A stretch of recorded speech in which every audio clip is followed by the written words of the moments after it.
season of challenges for prestigious Oklahoma. As they fight to return to glory, they face a Kansas team looking to make their own mark in the Big 12. Tonight, standings yield to pride. Oklahoma, Kansas. Next.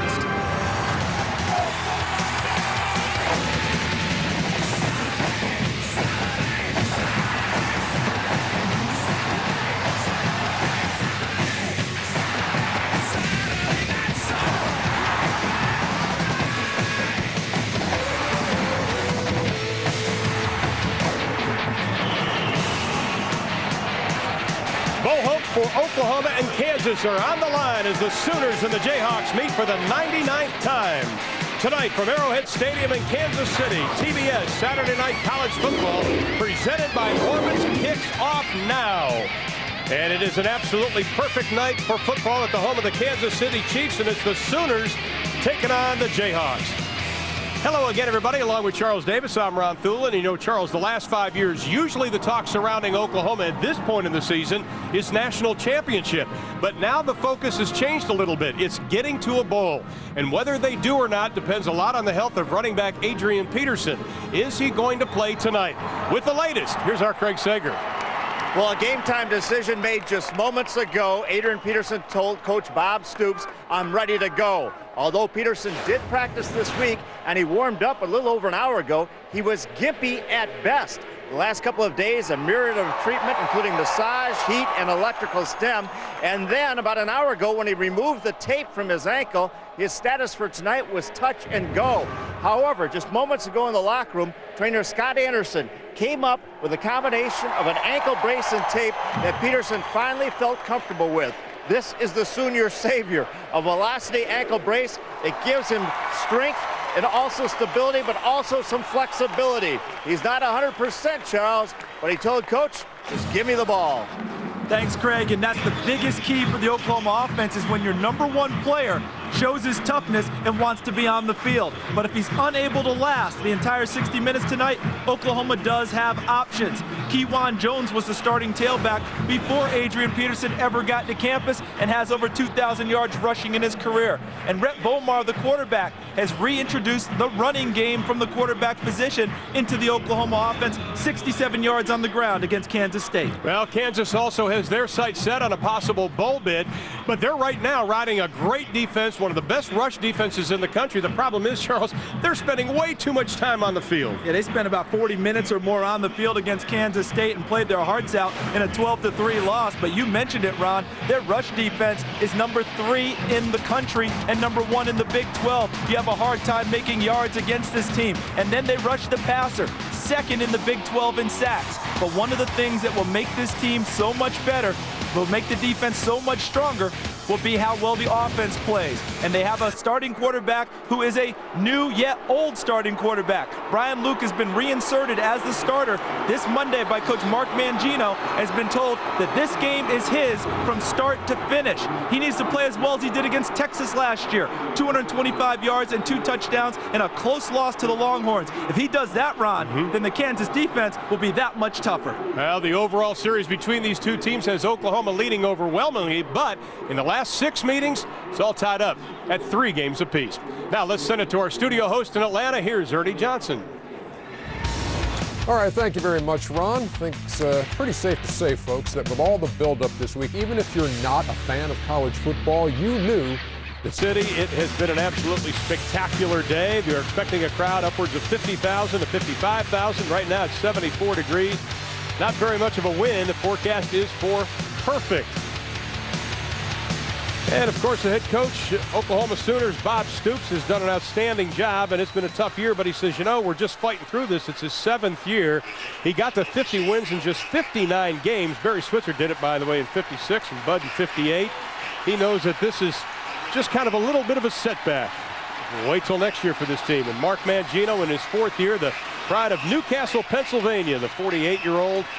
He's been part of some great programs like Oklahoma, like Kansas State. He's seen 2 amazing turnarounds, and he's hoping likewise happens here at Kansas.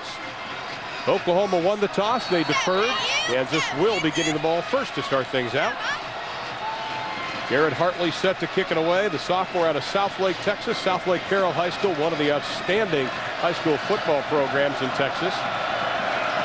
You see Clark Green on the left, number 30, the senior out of Tampa, Florida. Egan up to the 15, and he is going to be dropped at the 20-yard line. This Kansas offense is being led by Brian Luke, who found out on Monday that this job was his, at least for now. And Coach Mangino told me, that I was going to start this week, and that, good or bad, whatever goes on out there, that I'll be in there. Not necessarily relief, but it was, I was kind of got me excited, just to know that, that they've got their trust in me, and that they feel I can do the best. Give our offense the best opportunity out there to succeed. Now Luke's a senior out of Walnut Creek, California, and he's going to put up his first pass.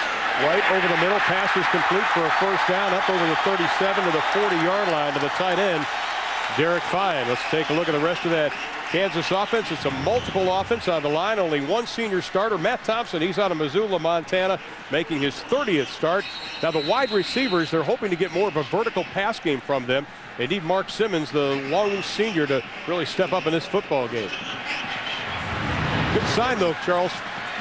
Picking up a first on the first play. Great start, and they've got two playmakers in the game right away. Charles Gordon, their starting corners right here, and Marcus Herford, number 13. They want to get the ball to those guys. Luke gets to the outside, got a first down, dives up to the 48-yard line. Penetration came from Rufus Alexander from the Sooners.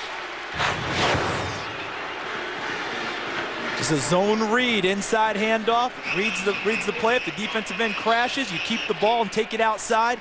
And that's exactly what Brian Luke did, and then shows he has an abundance of intelligence.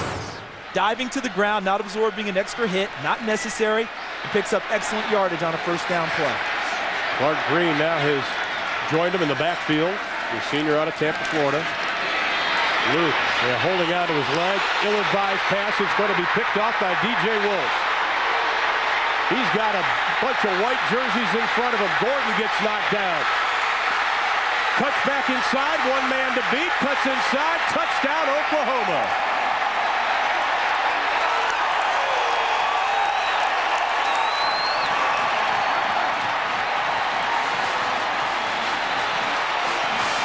Only the second defensive touchdown for the Sooners this year. It covers 65 yards.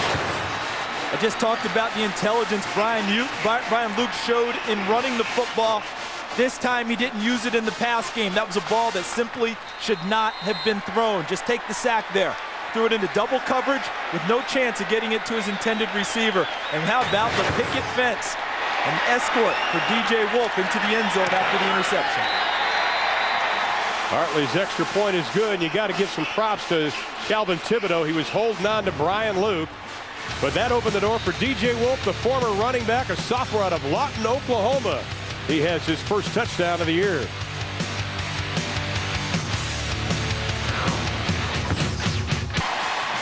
Now the Oklahoma Sooners, courtesy of DJ Wolf, 65-yard return after an interception, take an early 7-0 lead here in the opening quarter. And it was interesting, we were watching Brian Luke as he went to the sideline. Teammates came up to him, and a couple of coaches basically patted him on the helmet, said, forget about it, that's okay. If not, look to the guy on his left, Adam Barman.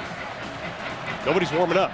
No, and I don't expect anyone to warm up, especially not this early. Mark Mangino said that it's Brian Luke's game, and his intention is for him to start it and finish it. He wants to end the quarterback by committee at Kansas. And now Brian Luke has to come back with some positive plays. He'll take it first and 10 of the 20. Happenings going on in USC Notre Dame. Here's an update with Ernie. All right, thank you very much, Ron. Third touchdown of the day. This one from 9 yards away by Reggie Bush. And Southern Cal, with a shade over 5 minutes to play, has reclaimed a 28-24 lead over Notre Dame. Plenty of time left. And with Charlie Weiss's offense, there is plenty of time left. But the two-time defending national champs will not go down easy in South Bend. Let's see what Kansas does here. That's Marcus Herford, number 13. He's a guy they want to get the ball to. Extended playing time tonight. Luke throws a wobbly duck. He's going to be picked off again. Clint Ingram And he is going to go down to the 38-yard line, his third interception of the year, and that was a wounded duck.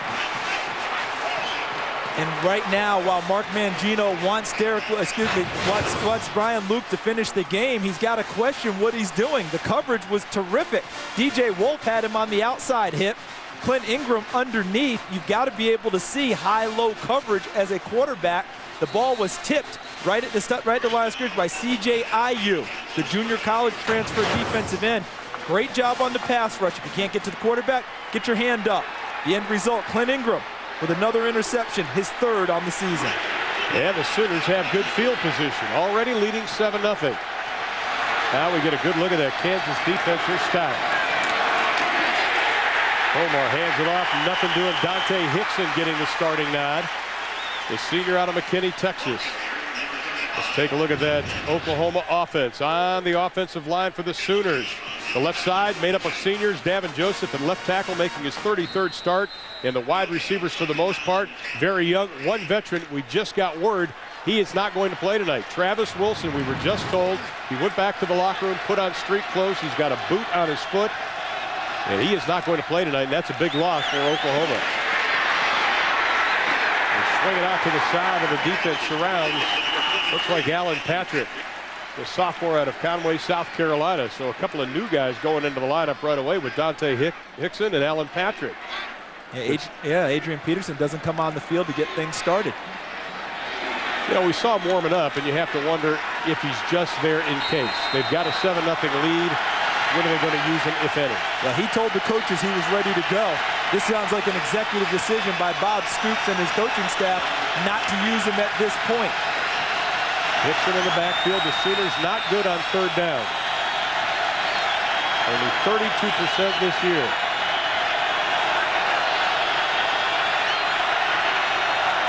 Kansas comes with the blitz. Bomar reads it, throws it out of the flat. Pass complete. It's going to be where they mark it. Jawan Rankins, the senior out of Windsor, North Carolina. I think it'll be a tad short. It looks like about a half a football. But I love this throw by Rhett Bomar, who had a tough time last week in Dallas. Look at how he slotted it away from the defenders. Brandon Perkins short in the coverage, number 59, and number 28, Aqib Talib on the coverage. Excellent throw by Bomar in a spot where only his receiver could get it and not the defenders.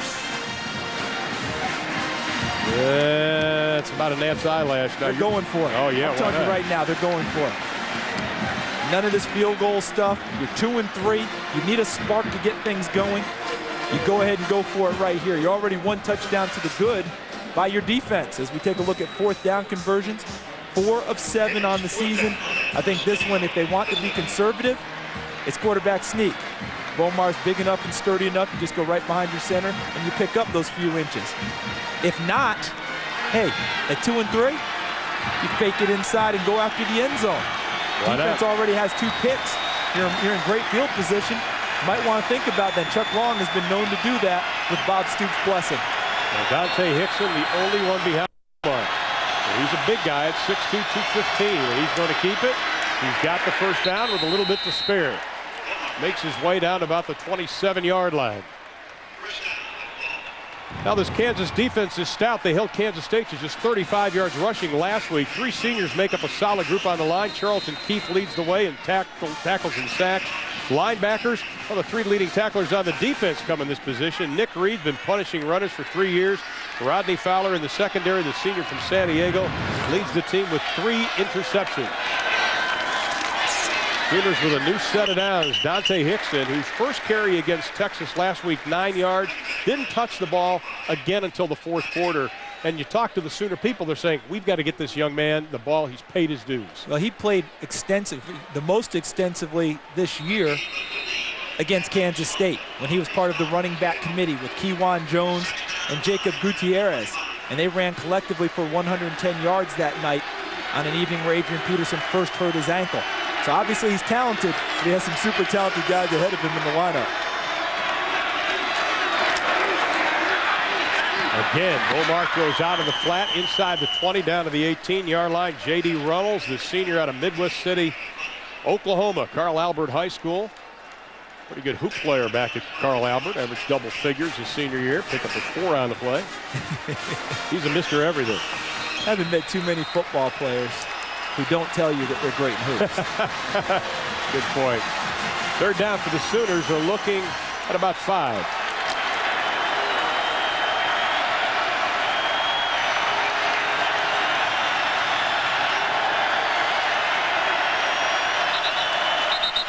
And we've got Laundry on the field.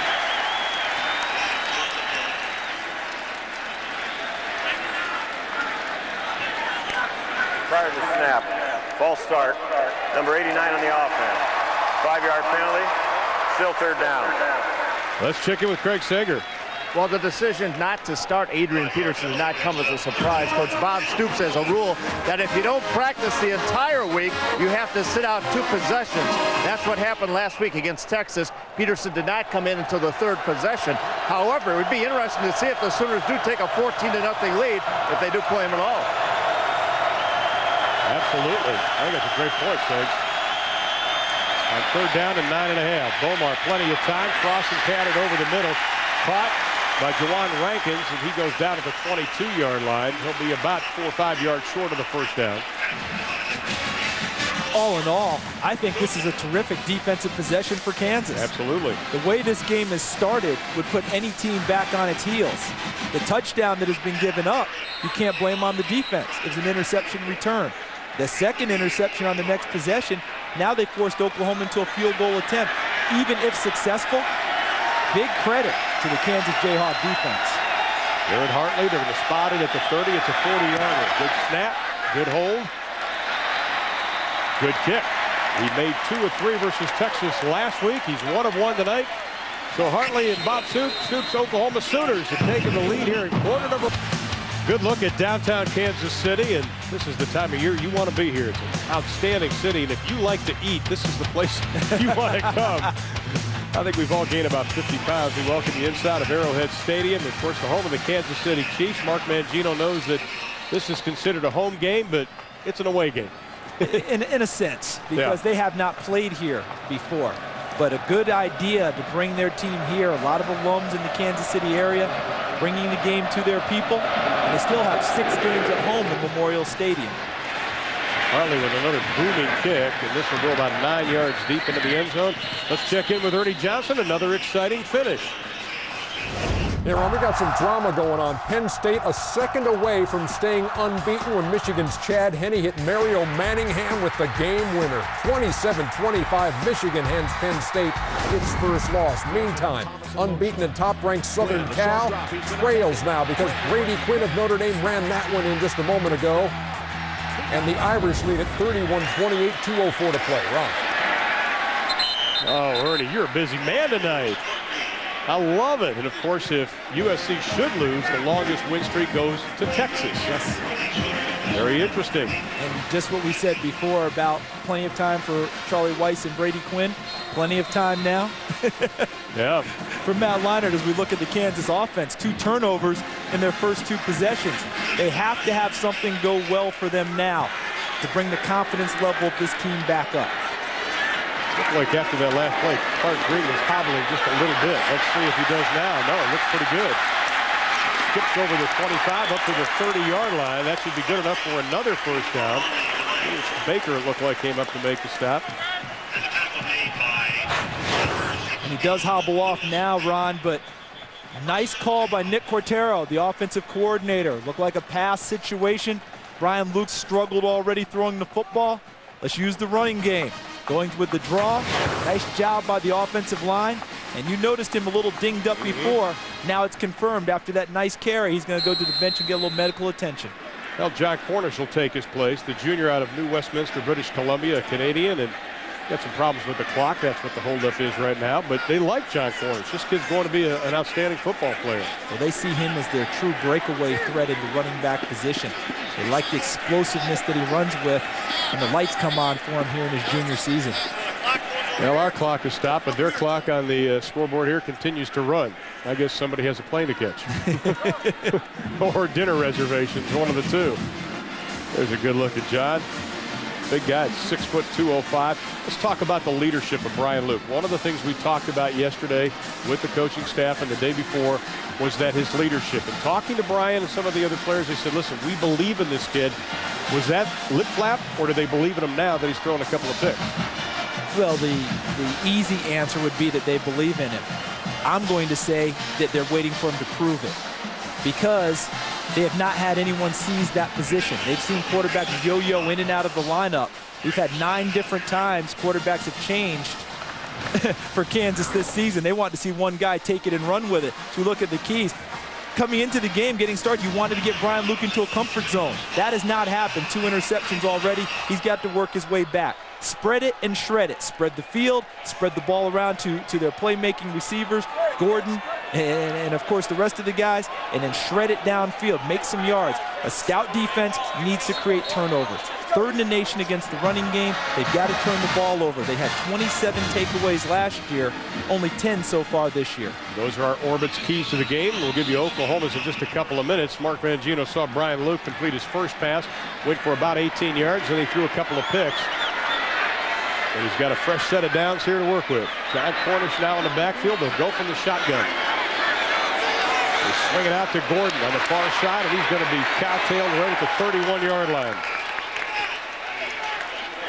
One of the problems Mark Mangino has had is finding somebody consistent at quarterback. They have played 4 different players under center.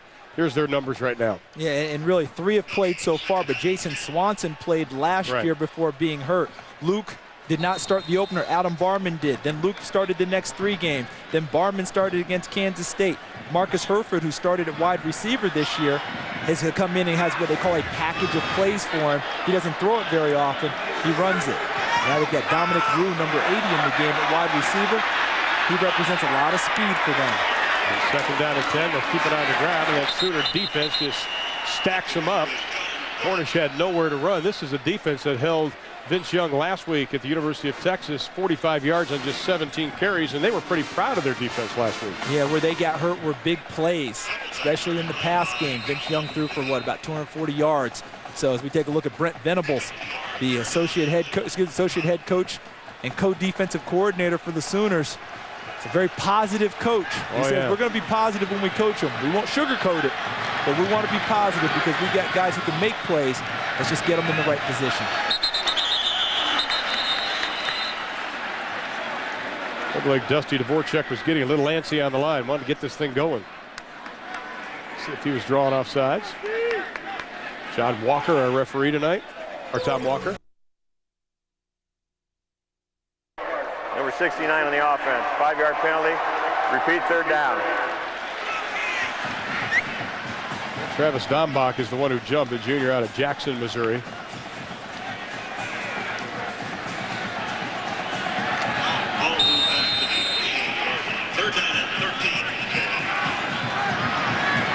Third down and 13 for Brian Luke out of Los Lomos High School in Walnut Creek, California. They'll put it up into the flat. Gordon makes the catch. He's dangerous. Tries to get up to the 40, but he's going to be about 2 yards short. Rufus Alexander, the outstanding linebacker out of Baton Rouge, Louisiana, was holding on for dear life again. Pickup of 11 on the play, but it'll be short of the 1st down and bring up a 4th at about 2. Yeah, they'll have to punt the ball away. This is not the field position where you think about getting aggressive and gambling. The problem for Kansas, the penalty right before that play, right? Ends up 3rd and 13 instead of 3rd and 8. And would they get on that last play? 8 yards. That's right. Now they're short. I mean, it just doesn't work. You got to get good yards on 1st down. Kyle Tucker's kick is a high one. Jawan Rankin's running over to pick it up from the 12. Oh, he is just snowed under right at the 10-yard line, but I think they're going to let him go up to about the 12.5. Good coverage by Kansas. Now they have a couple of picks, led to a couple of touchdowns, or a touchdown and a field goal, and the Wheatfields aren't far away. Either is Kansas from Oklahoma. They only trail by 10. Sunday on TBS. Hey, what you doing hanging from the ceiling like that? Hey, don't walk. You ain't gonna be telling me what to do all the time. I'm Kelly Robinson, baby. You're 7 and 0. Don't talk to me like that. I Spy, Sunday night at 8 on TBS. I Spy the Kansas cheerleaders and a Kansas defense that's now got OU backed up at their own 13-yard line, which is pretty good as far as Kansas is concerned, and Adrian Peterson making his first appearance. He's been dinged up the last couple of games. Didn't do a whole lot in either one, but he is in the lineup now.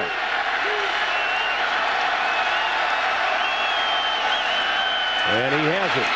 And he is hit right at the line of scrimmage. So what do you think? Give us a verdict. Good explosion? No blocking, but good explosion. But that's the problem. I can't really tell you much off of that one. Did not have much room to run. Last year, 1,925 rushing yards. Ended up second place in Heisman voting, the highest ever by a freshman. I mean, it was just a scintillating year for him. But he's lost some big-time guys up front. Vince Carter was an All-American center. He's not there. Jamal Brown starting for the New Orleans Saints. He's not there. Wes Sims not there. He needs the line to get it in gear.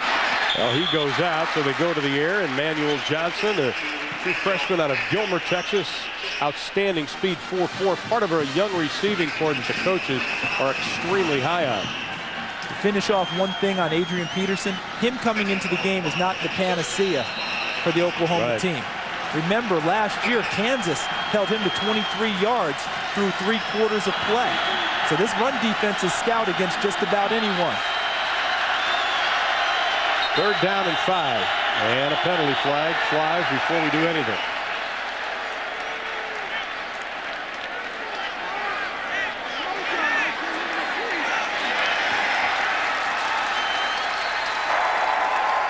Before the snap, ball start. Number 72 on the offense. 5-yard penalty, still 3rd down. George Duke Robinson, a freshman out of Atlanta, Georgia, is the one who jumped up a little quickly. Another true freshman. They think his potential is unlimited. Just need to get him in better shape. Came to camp a little bit overweight, has to work his way through, but they think he'll be a good one. But both teams, Kansas on offense, Oklahoma on offense, false start penalties before 3rd and 5s put them in the long yardage situations. You can see what they've done the last 3 years on 3rd down. This year, not so good.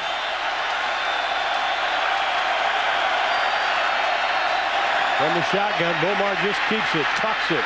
Ball pops out, it's loose, still loose. Kansas falls on it. Let's see what the officials say. Oklahoma may have gotten it back.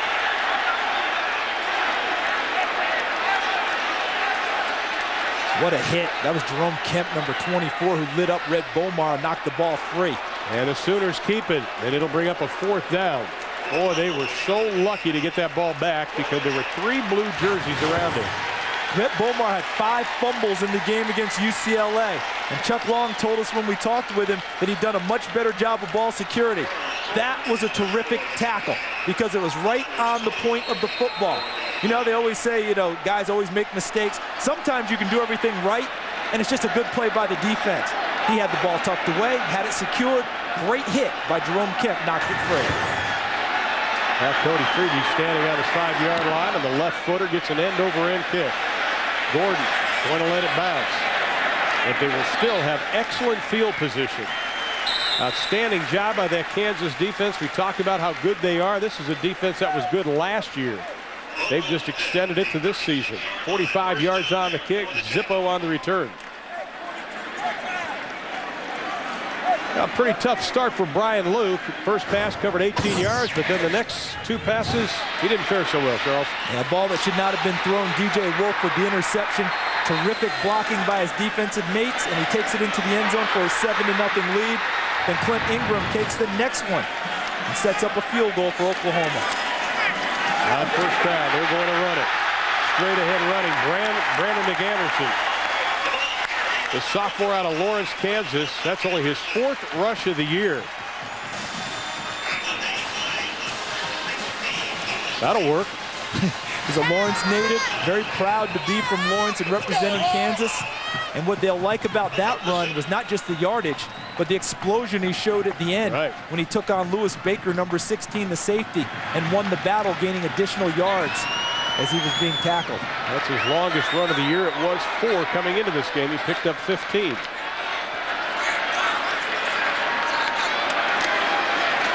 Oklahoma, a little bit of a run blitz, and they cover up, no problem. Rufus Alexander led the charge. Let's check in with an update coming up from South Bend. Here's Ernie. Ron, this is unbelievable stuff. Southern Cal, 4th and 9 with 1.5 minutes. Matt Leinart to Dwayne Jarrett. Will he go? Not quite. He's hauled down. They drive to the shadow of the goal line and then Leinart with the sneak after Pete Carroll had motioned that they were going to down the ball. It was all a bluff. It's 34-39, 3 seconds to play. Southern Cal has the lead. Unbelievable. Has this been some day of college football already? Outstanding. Pass is complete up to down to the 45-yard line. Now Luke had a little mustard on that ball. Was able to complete it to Brian Murph, the junior transfer of Howardville, Missouri. But he had a little speed on that, and he showed much more confidence throwing that football. He did, and what I liked about him was that he stood in the teeth of the blitz and delivered the ball accurately. After you've thrown 2 interceptions, the tendency is to retreat a little bit, become somewhat gun. Mark Mangino telling him that this is your game, and staying with him has helped him stay out there and stay with it. Sooners rush 4. Luke looks, throws, pass complete. What a hit, but it's a reception down to the 25-yard line. Lewis Baker laid the wood on Simmons, but he held on. 2 deep coverage, Ron, with that famous cover 2. He goes outside of DJ Wolf and in front of the safety, Lewis Baker, and this ball is delivered perfectly on a line. You can't loop it. Why? Because you know the hit's coming from the safety. You have to throw it on a line, and what a big-time catch, absorbing the hit. Wow. Mark Simmons' 30th straight game with a reception. Old Reliable comes through again for the Jayhawks. First and 10. Ball's on the 24. 20. Bounces off. He gets down to the 15-yard line. Clint Ingram coming up to make the stop. I'll tell you what, Mark Simmons did everything he could to hold on to that football. Watch this. Look at the last play. Now, this is the 2 deep zone. There's the corner. There's the safety. It's going to release outside. The ball has to be thrown in this hole here because the safety will come over and try and deliver the hit.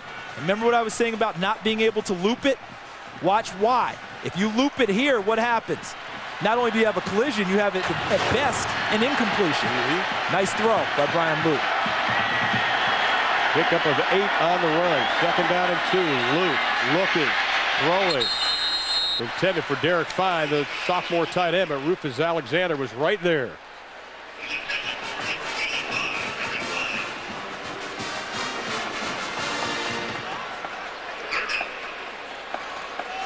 Our first and 10 line is brought to you by Napa. Well, you can see they have just about 2 to go. Ball's on the 16-yard line. Mark Mangino's team trying to weather this first quarter storm by the Sooners, who jumped out to this early 10-0 lead. Now Gordon's in the slot to the left. Murph is wide to the left. They swing it out. Cornish can't hold out of it. It'll go as an incomplete pass. Joki Onyenegetcha was on the coverage. How important is it? It's 4th down and 2 to make sure they get 3 here. Well, it's very important because they need something on the scoreboard. I go back to that last play. Very difficult to run that because Oklahoma was in what they call cover 1, man free. So they saw that whole play develop because it developed so quickly. No time to run the corner off in order to get the swing pass out of the backfield and give the back a chance to run. Onyenegetcha saw it the whole way and came up and broke it up. 32-yard field goal attempt by Scott Webb, and it is good. Had one block versus Kansas State, but this one's true right down the middle. And it's a 10-3 Sooner lead. Let's take a look at the Orbit's key to the game for the Oklahoma Sooners. Well, we think start with confidence, and you can't get any more confident than an interception return for a touchdown and another interception that sets you up for a field goal. Why with confidence? You worry about any type of a Texas game hangover. Eliminate mistakes on defense. Of course, not giving up big plays, but alignment, technique, carrying through assignments with a young team, that's always a concern. And Rhett Bomar, protect and serve. Offensive line, protect. He's the guy who has to serve by throwing good passes downfield to his receivers. Had a tough day throwing the ball in Dallas. Yes, he was harassed, but he didn't throw it very well. Tonight, he seems to be throwing it a lot better already. Well, the coaches say he has spunk, and unlike Lou Grant, they like spunk. Oh, Mr. Grant. They do. I mean, Bomar doesn't back down to anybody. He's got a linebacker's mentality at times. You got to love that. Yeah, what they want from him is to keep that mentality and find a way to slow himself down a little bit as a quarterback. They don't want him to get ahead of himself. 5 yards deep. The Sooners are going to sit on it. Good job by Reggie Smith. Not going anywhere. Give his team a chance. You know what's big here, Ron? Field position. Because the first couple of series of the game, Kansas's defense had their backs to their own end zone. Now, after that punt by the Kansas offense, changed field position a little bit. They had a chance to breathe a little bit, and now they have a chance to flow. And the last couple of series on defense have been as strong as we expected. And Brian Luke now has a chance to breathe a little bit. That's right. 3 points on the board. Something good has happened for him. That helped him shake out of the 2 interceptions he threw early. Now Peterson is not in the ball game. And one running play, didn't go anywhere, and he's on the sideline. Bomar, little play action. Looking, going deep down the field. That's going to be picked up. Oh, no. Should have been caught by Rodney Fowler. He was right there. That had been his 4th interception of the year. Red doesn't like it. I think he had a little miscommunication there. Should not have thrown it because he ultimately ended up essentially with 2 receivers in the same spot. You see that? That was number 6, Manuel Johnson, that crossed on the same play with his other receiver. Rodney Fowler should have come down with a pick, but Bomar waiting a long time to throw the ball and then throws it right into coverage.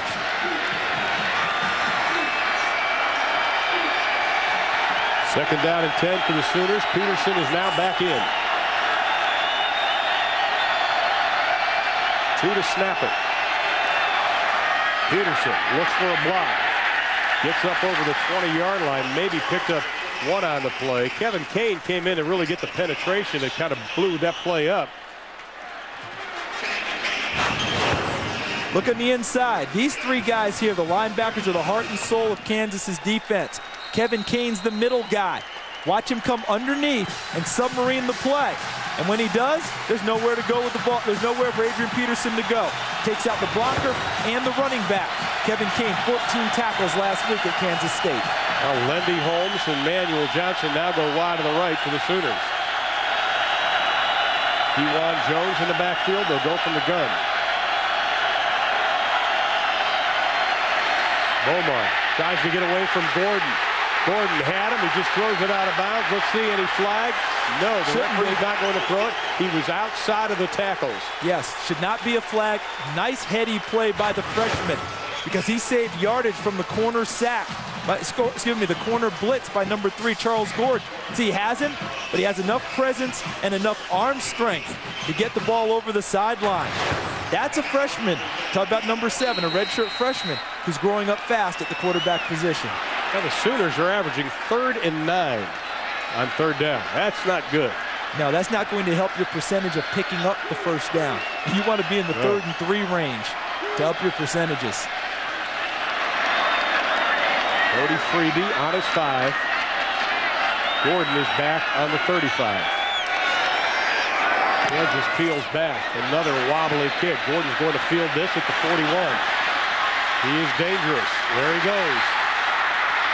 Still on his feet. Tries to get away, but he does get in Sooner territory. 38 on the kick. 10 on the return. And Kansas with outstanding, as Charles mentioned, field position. We've got a timeout. Or that's the end, I should say, of quarter number 1. And it's a 10-3 lead, Oklahoma. This is Take On Orbits. Today's Welcome back to TBS Saturday Night College Football, presented by Orbits. As we get set to start the second quarter, Oklahoma jumped out to a 10-0 lead. Kansas has added a field goal, and that's our score as we head into the second 15 minutes. And Jonathan Livingston Seagull makes his first appearance of the night. I thought he was wearing a boot on the sideline. I guess not. Now Brian Luke, he's recovered from throwing 2 interceptions on his 2nd and 3rd pass, and you can see what they've done in the second quarter this year. Only 9 points all season. Now this is an offense too that Mark Mangino has been known to throw a little trickery in there. He did when he was at Oklahoma. Is this the time, or maybe was the first series the time? I think the trickery can come at any time. I also think with this field position, they want to stretch the field. Maybe time to take a shot downfield and press the Oklahoma defensive backs a little bit.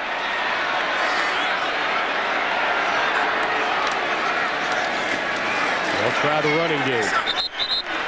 Hornets, not much going on. That Oklahoma front four doing an outstanding job. IU, Dvorak, Pendleton, Calvin Thibodeau, and you have Latimer coming up from that linebacker spot. They've always been tough to run against. And really, it's no different this year. Yeah, they're 14th in the nation in run defense, and going into the Texas game, they were 3rd in the nation. So it's not like they've gotten to be easy marks with anyone running the football. But I still think that Kansas has got an idea of wanting to take a shot downfield and try and push these guys back a little bit to try and create running space. Sooners only rush 4. Pressure. The ball is loose. Still loose. The Sooners have it inside the 30, down to the 26-yard line. Got him right on the arm, and Brian Luke, a couple of interceptions, now a fumble. Pendleton was there. And I don't think his arm was going forward. That'll be the question Kansas will have. Right there from the outside on the rush. Is that C.J. IU, 99? Pendleton grabbing him on the other side. See, on the top of your screen. Yeah. I believe that's IU, 99, who got his hand in. See, Brent Venables, the co-defensive coordinator and associate head coach, very excited about what he just saw. Oklahoma creating a turnover. And that field position now goes to Oklahoma. They're inside the 30, down at about the 26-yard line. And the Sooners go to work offensively. Kewan Jones gets inside the 25-yard line. Now, people talk about, hey, Adrian Peterson's not playing. I guess we have to play Kewan Jones. People forget a couple of years ago, this guy had over 900 yards rushing. He's no slouch. Yeah, well over 2,000 yards in his career. And when Adrian Peterson signed at Oklahoma, as we look, tied for 7th all-time at OU with Steve Dish with 34 rushing touchdowns, he knew the young kid was coming. He lost 15 pounds to get leaner and quicker. Yeah. So he knew he had to answer the challenge, and he's still a very valuable member. Omar tries to swing it out, but look at all the blue jerseys. Alan Patrick had absolutely nowhere to go. Rodney Fowler coming up from that free safety spot out of University City High School in San Diego.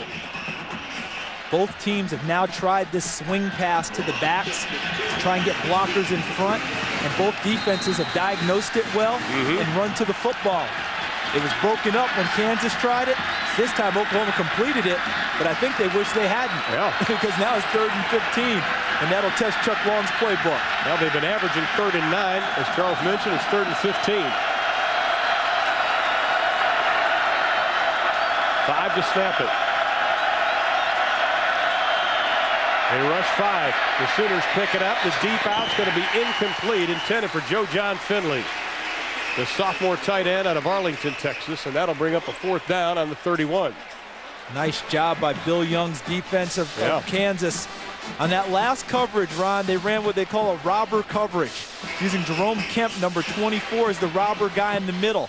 Kind of zoned it, kind of zoned backside, kind of manned up to the top side with a robber in the middle. Oklahoma elected to throw away from it. Incomplete, and forces a long field goal. Looks like it's going to be about a 48-yarder. He had a 52-yarder against Texas last week. It's got to hurry. No good, off to the left. So Hartley 1 of 2 kicking the field goal, and Kansas withstands the pressure. They only trail by a touchdown.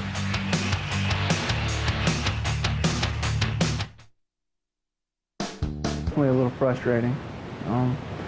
We played our hearts off these last couple weeks and didn't come up with the win. And I'm not one to point fingers, but it's hard for us knowing that we played so well and did everything we could, and to still lose, it's tough. Well, it's definitely time for the Kansas offense to uphold their end of the bargain, and they know it. I mean, I think back to how it is on the professional level. Remember the Detroit Lions, we look at the offensive production numbers here, 3 turnovers for Kansas. Remember the Detroit Lions in the 50s and 60s, Joe Schmidt, the defensive captain, Alex Karras, Night Train Lane. Well, they used to tell the offense, just hold them, and we'll try and score and win the game. That's not what Kansas wants to have happen here. You can see they've held Oklahoma to just 28 yards so far in this football game. And McAnderson, who had about a 15-yard run earlier, picks up maybe one on that play. This has been such an inconsistent offense for Mark Mangino, and I think he thought at the beginning of the year this offense was going to be pretty good. Yeah, well, they've been consistently inconsistent. Yeah. Mainly because they have not been able to settle on a quarterback who's given them production. Adam Barman began the season as the starter. Then Brian Luke took over for 3 games. Barman came back. Luke's back. Jason Swanson's now number 2. You see last week, only 18 minutes of possession on the offensive end against Kansas State. Luke, in the face of a big rush, almost has his 3rd pass picked off. Clint Ingram was putting the pressure on him, and the Boo Birds are coming out. And I know that Mark Mangino said, my intention is for Brian Luke to start and finish this game.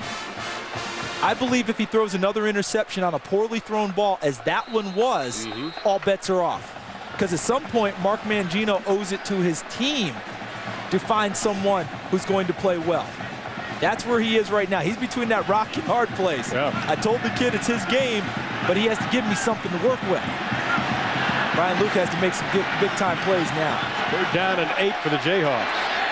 Clark Green joins Luke in the backfield. The Sooners showing blitz. Here they come. Look out, Luke. He is hit hard. Incomplete pass. His arm was going forward. CJIU again. I tell you, he is blowing in from that defensive end spot. The junior out of Highland, Utah, and Mark Mangino's squad is struggling again. And you know that Brian Luke is catching the brunt of criticism. I just criticized him a play ago. But one thing he did well, he got rid of the ball, so he didn't take the sack, didn't give up extra yardage. But here is where it's not all the quarterback's fault. The receivers have to get open downfield. And right now, they're having trouble shaking the coverage of Oklahoma.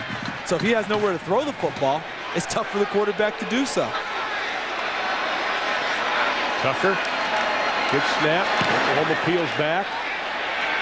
Rankins fields it at the 29. Penalty flag is thrown immediately at the 32-yard line. It'll go against Oklahoma. 38 yards on the kick, 6 on the return. And they're going to back up a little bit more. I know you're going to be shocked. It'll probably be a block in the back. Or really. On a change of possession kick games, look at Mark Mangino working with Brian Luke. You know, we had a game a few years ago where we saw Carson Palmer, for instance, throw to a young wide receiver named Mike Williams. Williams drops it right in his hands. We saw what Pete Carroll did, going over, talking to the guy, patting him on the head. How much does a coach have to be sort of a attaboy, come on, get over it, During the return, or jump his chiller? Illegal block in the back. Number 25 in the return team. 10-yard penalty in the spot of the foul. First down. The best way I can answer that question, Ron, is a quick story. When I was at Tennessee, we lost a game we didn't think we were going to. And our head coach, John Majors, came in and said, guys, this too shall pass. We went out the very next week and lost another game, and he came in and said, you know something, it doesn't pass unless you do something about it. So patience only goes to a certain point. Yep.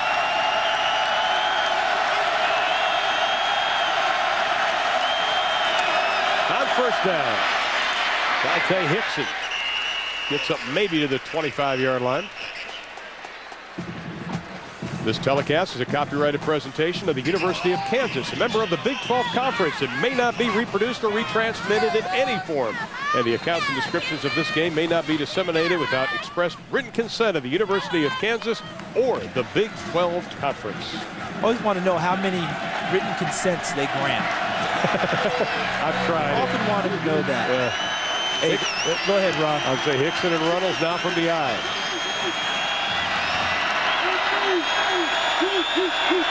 On 2nd and 7, a little draw.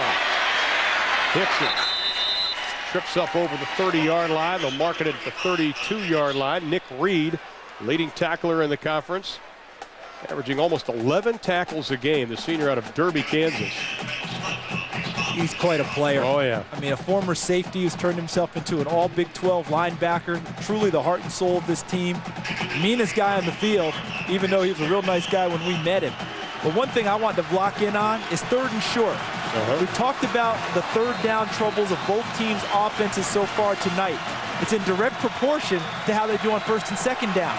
Now we have a 3rd and short. Their odds increase dramatically that they can pick this up. Omar just keeps it, puts his head down, and he gets up to almost the 34-yard line. He needed to go to the 32, so that should be good enough for another first down. Let's check in with Craig Sager. What's up with Adrian Peterson, Sags? Well, I keep telling Bob Stoops he wants to go back in, and now he is going to back in on this play. The problem is he's not been able to go laterally. We've seen him carry the ball twice. He's gone straight ahead for very short yardage. And Coach Stoops told him, hey, this defense is too good. You have to make some moves and some cuts out there if you're going to play. That's a good point, Craig. Yeah. If you can't go laterally on a stretch play that they like to run their zone plays, very difficult to limit your playbook with Adrian Peterson if all he can do is go straight ahead. Penalty flag is thrown as Peterson tries to get over the 35-yard line. Not much running room again against, as Charles mentioned, the third best rush defense in the country.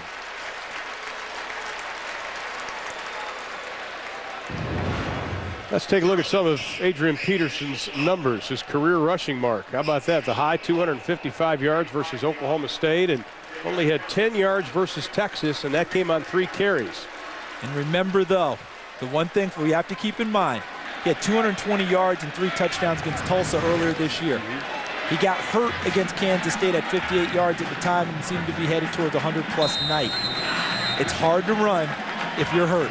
That's right. Secretariat hurt would not have won the Belmont. It's just the way it works. That's why he only had 3 carries against Texas. Well, the Sooners are backed up, facing now first down and 19 all the way back to the 24-yard line. On the pitch, the ball is loose. Peterson can't get it. Penalty flag is thrown, and I think Kansas came up with it, and they did.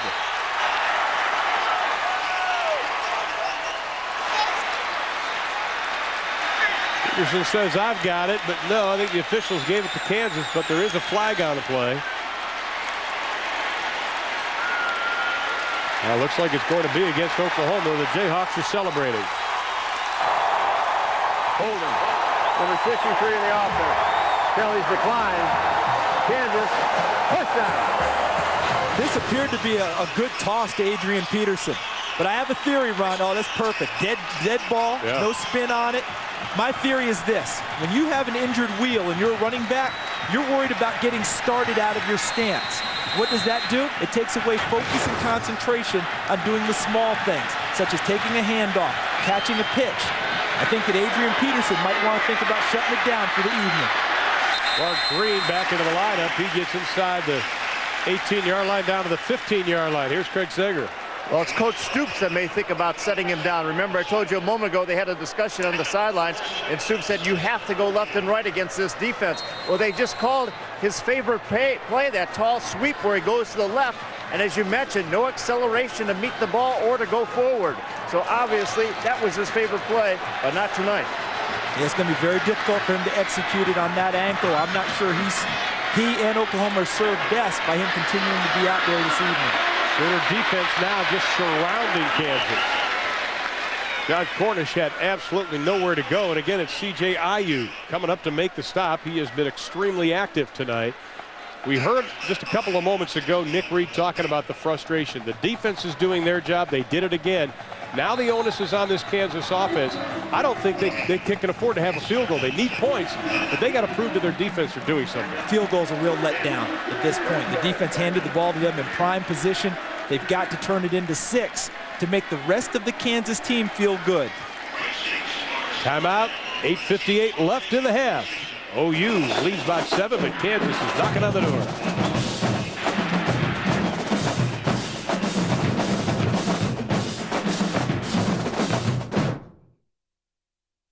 Look at this tux.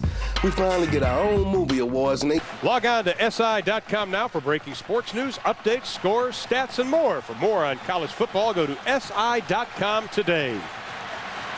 And now Kansas facing third down and 6, ball on the 14. This is when you wish you had that big play running back. Kansas really doesn't have that right now. Here's Mark Simmons, their most experienced receiver, away from the stack. See, they've got 3 to the top. It's for Simmons. And Luke looks to the right, pass is incomplete. Never took his eyes off the intended receiver, Dominic Rue. The biggest problem I see, Ron, is they're trying to make big plays with inexperienced guys. Dominic Rue's a junior, but he has 1 catch on the year. Now, Mark Simmons is their most reliable guy. He's caught a pass in 30 straight games now. They can't go to him there. Marcus Herford is a redshirt freshman learning to play receiver. Charles Gordon's a defensive back who's been brought back to receiver. You get my point? Yep. You don't have guys who are used to making those kind of plays, and they desperately need them. And it's a fake. And it's not going to work. At the 18-yard line, the Sooners are right there. The snap was high, so it makes you wonder, was it an intended fake, or was the snap just flat out too high for Brian Murph? I'm leaving that up to you. Let's take a look. He sure came down with it quickly, though, didn't he? I don't think that was a fake. You know why? Because no one filtered out of the line to go out for a pass. You know, I think that was supposed to be a field goal attempt, and the high snap threw it off, and Brian Murph didn't try and get it down, tried to run for it, and another golden opportunity wasted, and they're asking the Kansas defense to once again shut down the Oklahoma offense. And then the Sooners take over, 1st and 10, their own 20. Hits it. He is going to be stacked up. I tell you, you got to tip your hat to this Kansas defense so far tonight. Right now, the Sooners only have 34 total offensive yards. They are never daunted, are they? Yeah. Great play. Look at how they hold the point of attack. Rodney Allen, number 92, showed quickly, but also number 90, Tim Allen, was never moved from his spot at defensive tackle. That's Bill Young, the defensive coordinator for Kansas. He's done a terrific job over the last couple of seasons with this defense. He was OU's defensive coordinator back in 95 and 96. And 2nd down and 12. Bomar's going to take a seat inside the 10. Kevin Kane was leading the charge along with Nick Reed. At linebacker core, the seniors doing the job again, and Bomar's a little shaken up. So we call man free. That's the free safety. He's free to pick up anything that happens. Everyone else is locked up in man coverage. They're going to pick up the backs also. And what happens also is that they blitz on this play. And look who comes free. Surprise, linebackers of Kansas. Great coverage leading to the sack.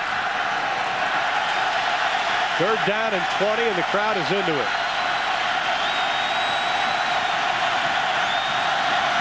Sooners play it safe, but Kansas is right there at the 10-yard line, nothing doing.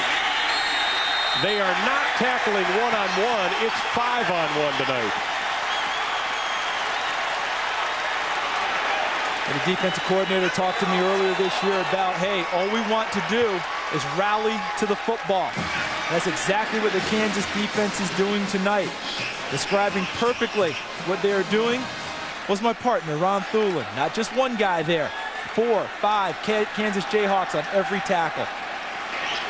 This defense is smart, it's intelligent, and it's a cohesive unit. And field position should once again go to Kansas.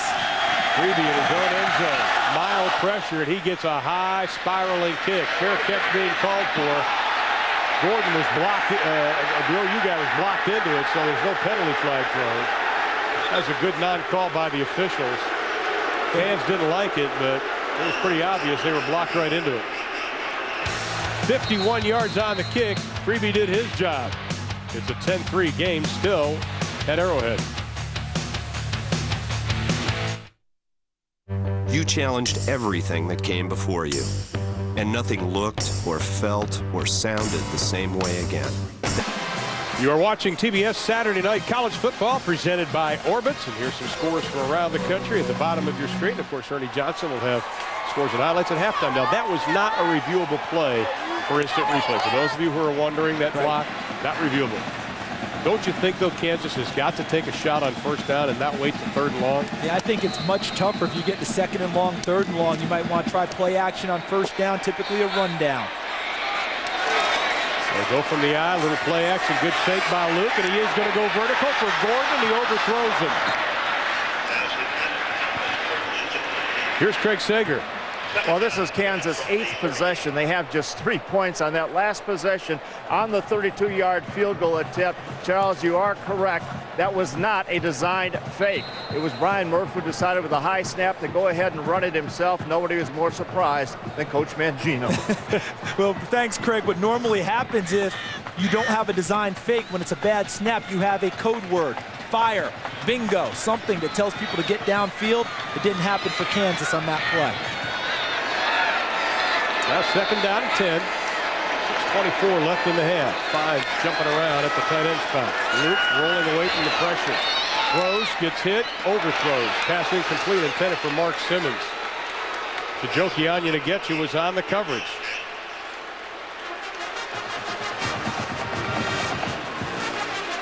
Our 1st and 10 line is brought to you by Napa. And it is 10 yards away from the red line of scrimmage. They need to get to the yellow line. With 6:19 left in the second. Once again, they're facing 3rd and long, and you can see the average to go. It's 6-6. This time it's 10. And Kansas has had good field position. They've started on their own 37-yard line, have not taken advantage of it, though. You see those types of numbers, you're not going to make very many 3rd downs. I know people might question the 1st down call because it puts you in 2nd and long, but you've got to push the defenders back in order to try and complete passes later. They don't respect them right now. Sooners only rush 4, but they get a lot of pressure. Luke's pass is complete inside the 40 to Marcus Herford, and that's only going to be a gain of about 2.5. Clint Ingram was right there. I felt that on that play, Brian Luke was so desperate just to complete a pass that even on 3rd and 10, he said, I've got to find someone that I can just get it to just so I feel better about completing it. That gets you nothing. You know, I mean, I'm not trying to fault the young man. He's trying. But right now, they've got to find a way to push the Oklahoma defenders back. They are locked up so tight on the KU wide receivers. There is nowhere to go with the ball, so the receivers have to find a way to get open. Tucker's kick is a low, wobbly one. Jawan Rankins runs up, gets it at the 24, goes down at the 22. 35 yards on the kick, nothing on the return. In fact, he fell backwards. We're going to take a break. 5:29 left in the half. The Sooners hold on to that lead. It's gorgeous. I'll tell you, it's perfect. Right now, the Sooners take over. They have 5:29. They have not done anything offensively. In fact, they only have 26 total yards in this ball game. Thompson in motion. Bomar gets hit as he throws incomplete. Usually when coaches put together a game plan, Charles, you know, they get together on Sundays, they start talking about it Mondays. The Sooners do it differently. They got to go to Scott Anderson, the trainer, to find out what their game plan is going to be. Because you have to find out who's available to play. If they have guys that injured, that changes your game plan. Adrian Peterson, again, in on that play, was setting up the pass block. But I think with the bad ankle, very tough for him to anchor in, because I saw the pass rush get back into Brett Bomar's face, pushing Peterson back into him as he tried to pass block. Carlton Keith got to him. Bomar's pass incomplete. Well, this Kansas defense has been absolutely outstanding. They've done their job. They were able to force one of the fumbles as Bomar gets hit. Oklahoma did get it back. And then they stuck the run all night, Charles, and we kind of expected that. Well, they've lived up to their reputation, and then they came into the game second in the Big 12 in sacks, and they rushed the passer, too. That's Kevin Kane, number 45, who's had a banner game already this evening. You can see they're 3rd in the country in tackles for a loss. 3rd down and 10. Bomar has the blitz on him, and he's going to be dropped at the 12-yard line by Nick Reed.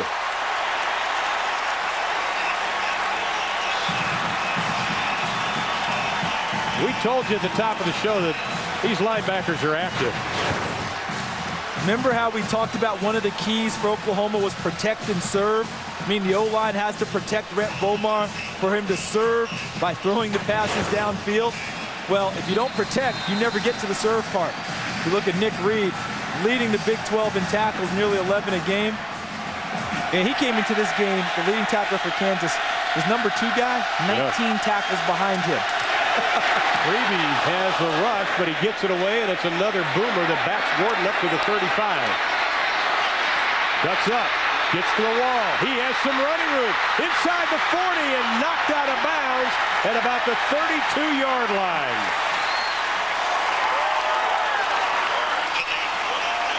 "51 yards on the kick, but the Sooners weren't able to cover it. He gets 34 on the return. Nice job by Charles Gordon. Picked up a nice block on the against the gunner. A great block there, and got to the wall.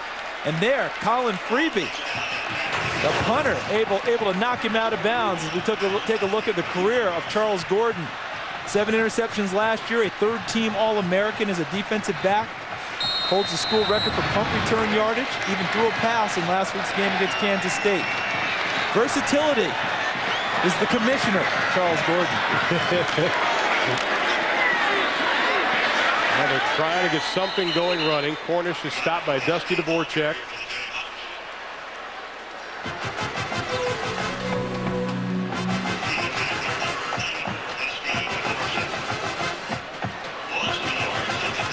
That's Nick Cortero, the offensive coordinator, scanning his play sheet for something to try and run. Once again, we've talked about third down, right? But third down is a direct product of first and second down. First down, they lose a yard. It's second and long. Very difficult on a play caller and puts a lot of stress on an offense with a great pass rush coming from Oklahoma. Second down at 11. The Sooners bring 4. Here comes the pressure. Luke steps up in the pocket, throws, caught inside the 25-yard line to Gordon, pushed back to the 26. Every now and then, Brian Luke shows us that he's got a pretty good arm. Earlier in the game, I complimented him on standing in the face of the rush and stepping up and delivering a nice pass. The second time tonight he's done that. Bodies flying all around him, steps up in the pocket and delivers to Charles Gordon, bringing up a 3rd and about 3. And this is one, obviously, Kansas needs to convert. Gordon had 3 receptions coming into the game. He's got 3 tonight. Green in the backfield. 3rd down and 2. Fine in motion. 3-step drop into the flat. Oh, I tell you what. Clint Ingram had that just telegraphed to him, and he almost had golden goalposts.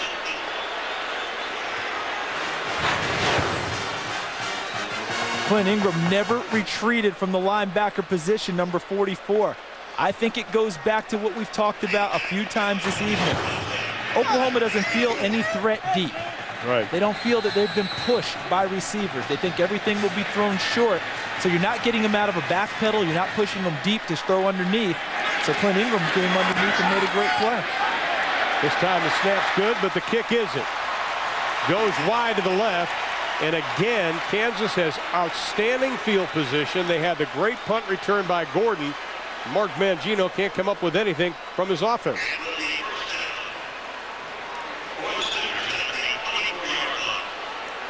What's next? Brought to you by the personal advisors of Ameriprise Financial. And tonight we look at some two-way players in college football in recent years. Of course, Gordy Lockbaum and Holy Cross. Then we have Charles Woodson, was the Heisman Trophy winner in '97, a DB, a wide receiver, kick returner. How about Champ Bailey from Georgia, won the Bronco Nagurski Award. Who's next? Well, that just might be Charles Gordon. He's done everything. Third-team All-America last year as a DB, 57 catches a couple of years ago. Pretty good collection of athletes right there. Not too shabby, and the Sooners take over, and they go nowhere quickly. Inside of 245, Peterson is hit. They're just being overwhelmed up front. The defensive front 7 of Kansas is totally overwhelming the front guys for Oklahoma, and Adrian Peterson is hobbling off again. That might do it. You know, make no mistake about it, that is one tough young man. Oh, yeah. Because so many people would have shut it down totally. He's just trying to help his team. But if he's hobbling that much, I'm not sure he can help them as much as his heart wants him to. Hobbling on a straight-ahead run. You see what the Sooners have done rushing the football. Nothing.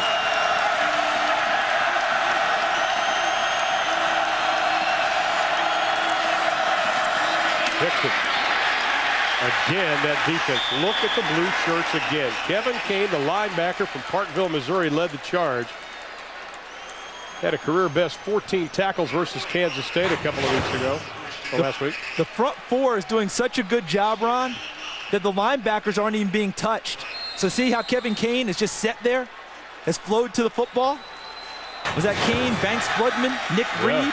All 3 of them are really not being touched, so they're able to just flow to the football and make one-on-one tackles, because the up front, the front 4 are doing a great job. Now they're in their bandit package. So you got to look for number 59, Brandon Perkins. He's their sack master. That's him right there. Here he comes, Bomar. Passes tipped, still caught. Jawan Rankins gets the first down as he gets over the 35-yard line to the 37-yard line. A pickup of 12 on the play. That's great concentration by Rankins.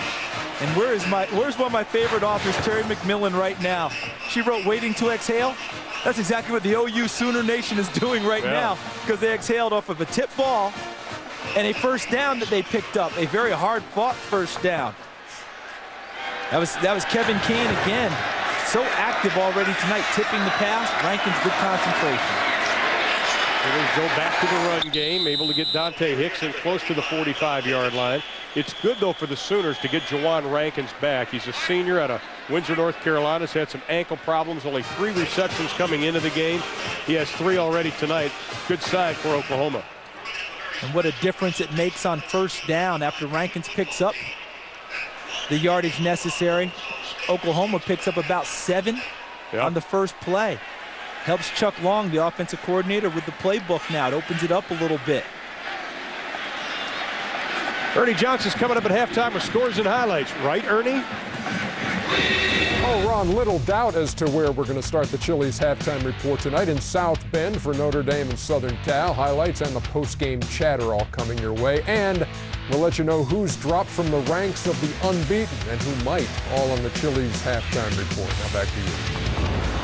All right, thanks, EJ. Hey, Ron, EJ's going to need some oxygen after these halftime highlights. I know. What's happened today in college football is they're retaping the ankle, I believe. Well, he's taping it himself. He's doing it himself. He's doing some. Oh, he's adding more to the Velocity ankle brace that Craig Sager told us about in pregame, right at the top of the show.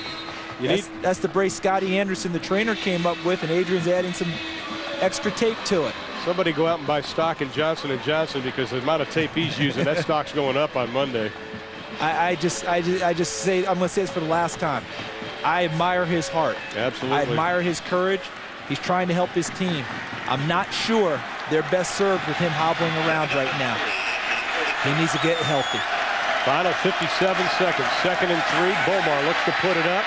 Has a man wide open. Inside the 40, it's Kewan Jones. And he gets down to the 20-yard line. All started off by the little play-action fake, and Bomar wants him to hurry up. Jones picked up 35 on the play. Terrific play. Faked it inside like the zone play, and Kewan Jones just went through untouched and ran essentially a wheel route to the outside and was wide open, and Bomar hit him.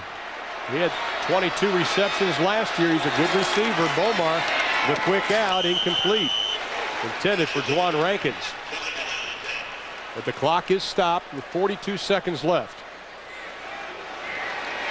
And Kansas is going to make a change and go with what they call their bandit package. Extra defensive back, and bring on their pass rusher, Brandon Perkins, number 59, as well as Paul Como, number 98. That's Aqib Talib, 28. There's Perkins, 59. 5 sacks earlier this year against Louisiana Tech, 8 on the season. He's a specialty guy who does one thing well. That's rush the passer.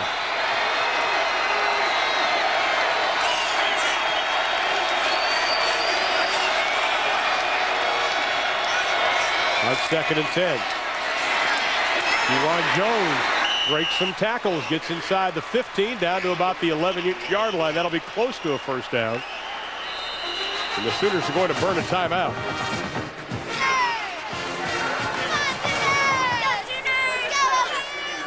They're knocking on the door. They'll mark it at about the, looks like, at the 12-yard line, 13-yard line.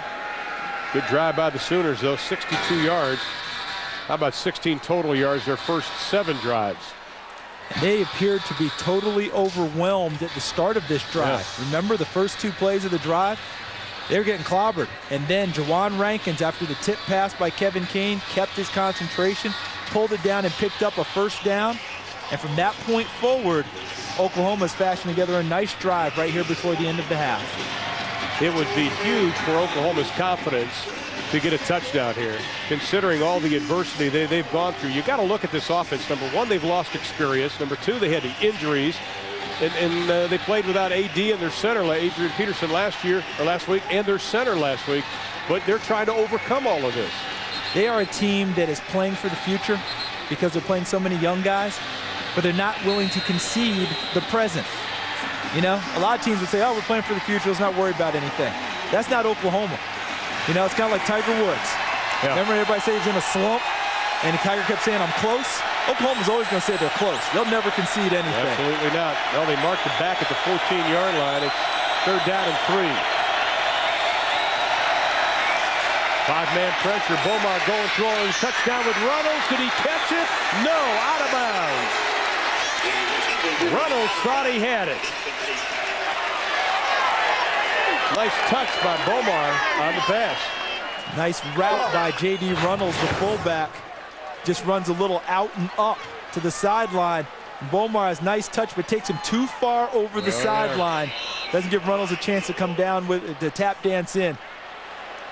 Runnels tries, but clearly out of bounds. Easy call for the official. Oklahoma will try a field goal. It'll be a 32-yarder. It's a fake. They get it to Runnels. Or to Russell Dennison, and he does get the first down. Everybody's always talked in the past about Bob Stoops being a gambler. He was there with 21 seconds left in the half. They have one timeout left. And do you know the genesis of that play? My guess is that they've seen the scoring opportunity squandered by Kansas. You know, where Kansas has had opportunities and haven't gotten them. Oklahoma knows that Kansas is offensively challenged, and they think a touchdown here is a lot bigger than what it may seem on the scoreboard, as opposed to kicking another field goal. They want to open some space, and Bob Stoops willing to take the gamble and pulls it off yet again, this time with Russell Dennison.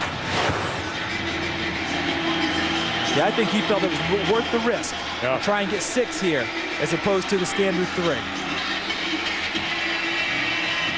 Well, the Sooners have not been where they normally are as far as throwing touchdown passes. Last year at this time they had 9. This year they have 2, and they rank right up there with teams with the fewest touchdown passes, with North Texas, Ohio, and Rice leading the way with 1 each. But you never would expect Oklahoma, no disrespect to those other teams, you'd never expect Oklahoma's name in there. No, I mean, that was the name that jumps out. What name doesn't belong? You know, some of those teams are pure running teams like a Rice, so you don't expect them to throw touchdown passes. Buffalo has struggled ever since they've gone Division 1A. Yeah. You know, you just don't expect it. Kewan Jones now in the backfield. Paul Thompson, the former quarterback, is the wide receiver here on the near side. Bomar looks left, pump fakes, has to go back. Penalty flag is thrown, incomplete. Clock goes down to 17. It's going to be a hold against Oklahoma. No, I think it's going to be defensive. Yeah. It looked like Aqib Talib, maybe? No, I think on the top, on Kewan Jones, excuse me, on Jawan Rankins, trying to get free downfield. That's where I saw it. See, watch. You're right, Ron. Aqib Talib, number 28. See, he's okay until the ball's in the air, but he still has contact with his hands. Yeah. As soon as the ball's in the air in college, you have to get your hands off. That's the penalty against Kansas. Now Oklahoma with 17 seconds left. Ball's on the 5-yard line. 1 timeout remaining for the Sooners, correct? That's right. Or are they out of timeout? No, they're out of timeout. They're out of timeout. So I think this has to be a pass play, not a run play, with the amount of time on the clock. The fake to Kewan Jones, the throw into the flag. Gordon tried to tip it. Is there going to be a flag? No. Intended for Jawan Rankins. Gordon was there. Rankins wants the call. And the commissioner came up hurt, number 3, Charles Gordon. My initial thought is he got away with 1. Let's take a look to the far side. Number 3. Yeah, I think he clips him there. I think he got away with 1. The commissioner did. Let's see the bump. See, he's got his hand around the waist and bumps him going through the receiver to the ball. And as a former DB, it pains me to say that. It's the first in 4 years you said it. 12 seconds left for the Sooners. Runnels and Jones in the eye. The blitz, the pass, swatted away by Nick Reed. An outstanding defensive play again for the senior. But there are still 9 seconds showing on the clock. What a terrific play by Nick Reed. Because if he doesn't make this play, it's a touchdown. Because J.D. Runnels is wide open in the flat. But Reed bats it down coming after the quarterback. I said this Kansas defense was undaunted earlier in the game. Yeah, you got to redouble that. I mean, this team, no matter what, continues to fight and scratch and claw. Nothing easy against the Jayhawks. 3rd down and goal from the 5. Thompson and Finley on the near side. Bomar, look out. Pressure comes. This is a Hail Mary, and it's going to be incomplete. Penalty flag thrown in the end zone with 4 seconds on the clock.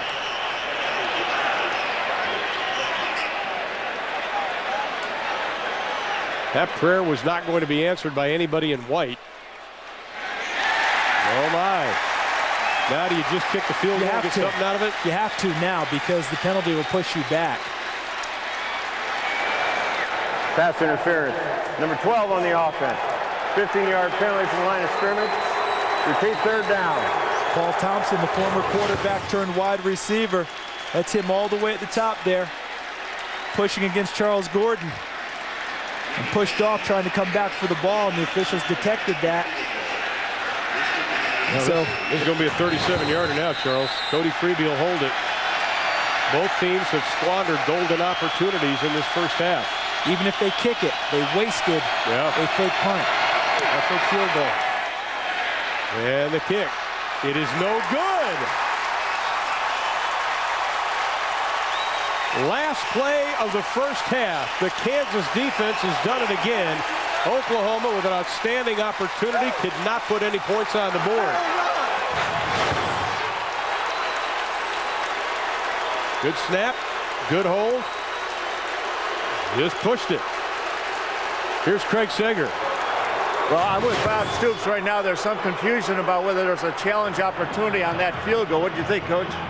I don't have a challenge, so hopefully they look at it and we'll see. You wanted to go get a touchdown there. You faked the field goal once. How disappointing was it that you didn't get the touchdown? It hurts. You know, we need to get more production offensively. We needed points right there, so that doesn't help. All right, thanks a lot. Up to you, Ron. All right, 82 total yards for Oklahoma, 86 total yards for Kansas. That is why our score is close. The Sooners lead at halftime 10-3. Ernie Johnson coming up with our halftime report.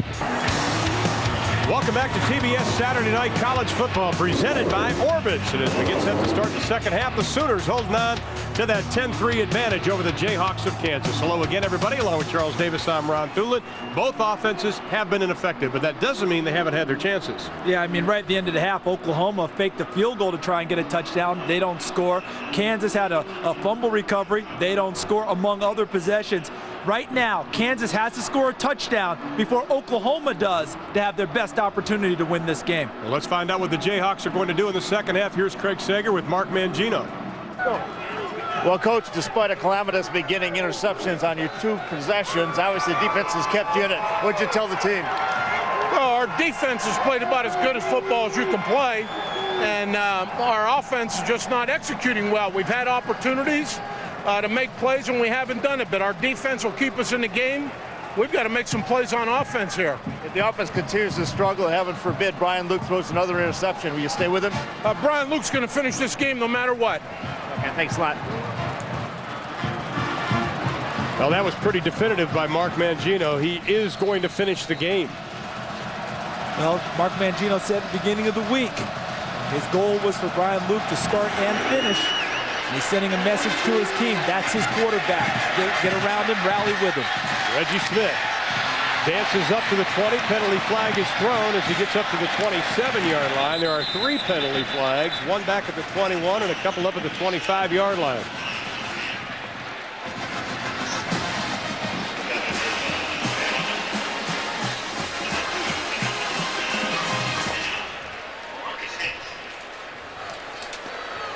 Now we'll wait for see what the problem is here with Tom Walker. Here he is.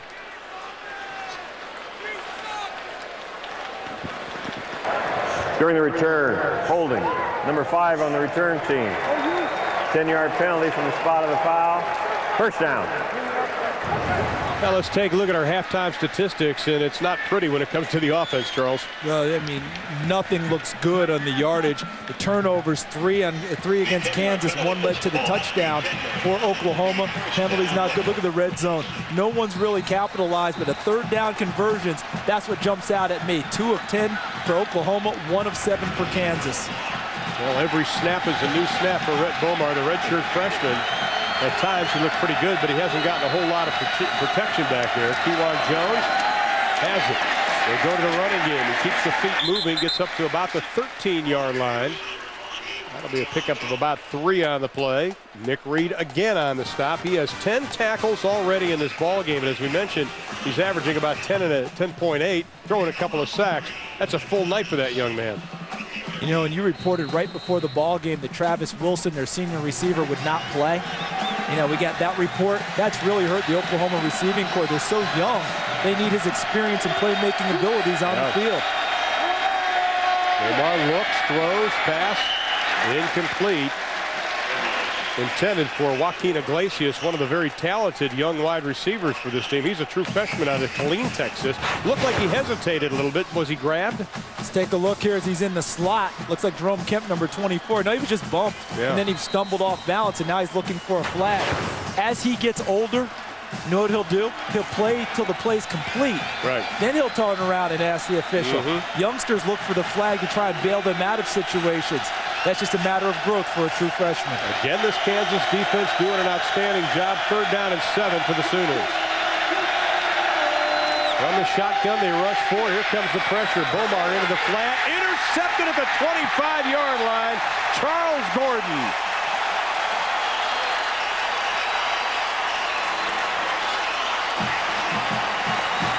That's what a third-team All-American does from the corner spot. 7 interceptions last season. Came into this ball game without any. And look at how he ran the route with Jawan Rankins, number 3. Was never able to get him off. See, Rankins trying to push him. Gordon's right there. Excellent break and drive, and the ball was thrown in the wrong spot. Thrown too far inside. That allowed the DB to make a play on it. Needed to be high and outside where only the receiver had a shot. See if Kansas goes for the big play to start things off. Luke going down. Caught down at the 1-yard line. No, they're going to say it's intercepted. Let's see. No, they're saying it's Kansas's ball. Derek Fine takes it away from Rufus Alexander. Boy, there's some OU fans down in that part of the end zone. They're throwing things. It's a 24-yard pickup. Let's see. In college football, as in the pros, tie goes to who? The offensive player. Frankly, overall, looking at it, Rufus Alexander has more of the football than Derek Fine does. I think you're right. But Fine has enough of it that the official determined that he was, he had possession. And if so, the tie goes to the offensive player. And look who rolls over with it. Yeah, I mean, from my vantage point, Rufus Alexander had the football, but when they both tumbled to the ground and both were in contact, there was enough there for Derek Fine, enough of Derek Fine having the football that the official is in position, as they're taught. If 2 guys come down with it, an offensive player and a defensive player, it goes to the offensive player. Frankly, I think that should be an interception. I thought Rufus Alexander pulled the ball away from him coming down with it. So, I mean, he's got a defense, but I think that the ball should be Oklahoma's. I think a lot of people are asking, Charles, is this a reviewable play? You can see Coach Mangino on the left and Bob Stoops on the right. They're wondering about it, but they're not reviewing it. The ball is going to be at about a half-a-yard line. It's not a reviewable play, I guess, or they were just certain about it. Look at it again. Oh, they are reviewing it. It should be a reviewable play because, they talk about whether the receiver comes down with the ball inbounds or out of bounds. So I think they're going to be looking at this one. And what am I this year on replays, about 1 for 6? Yeah, we've been rough. I've been pretty bad on those.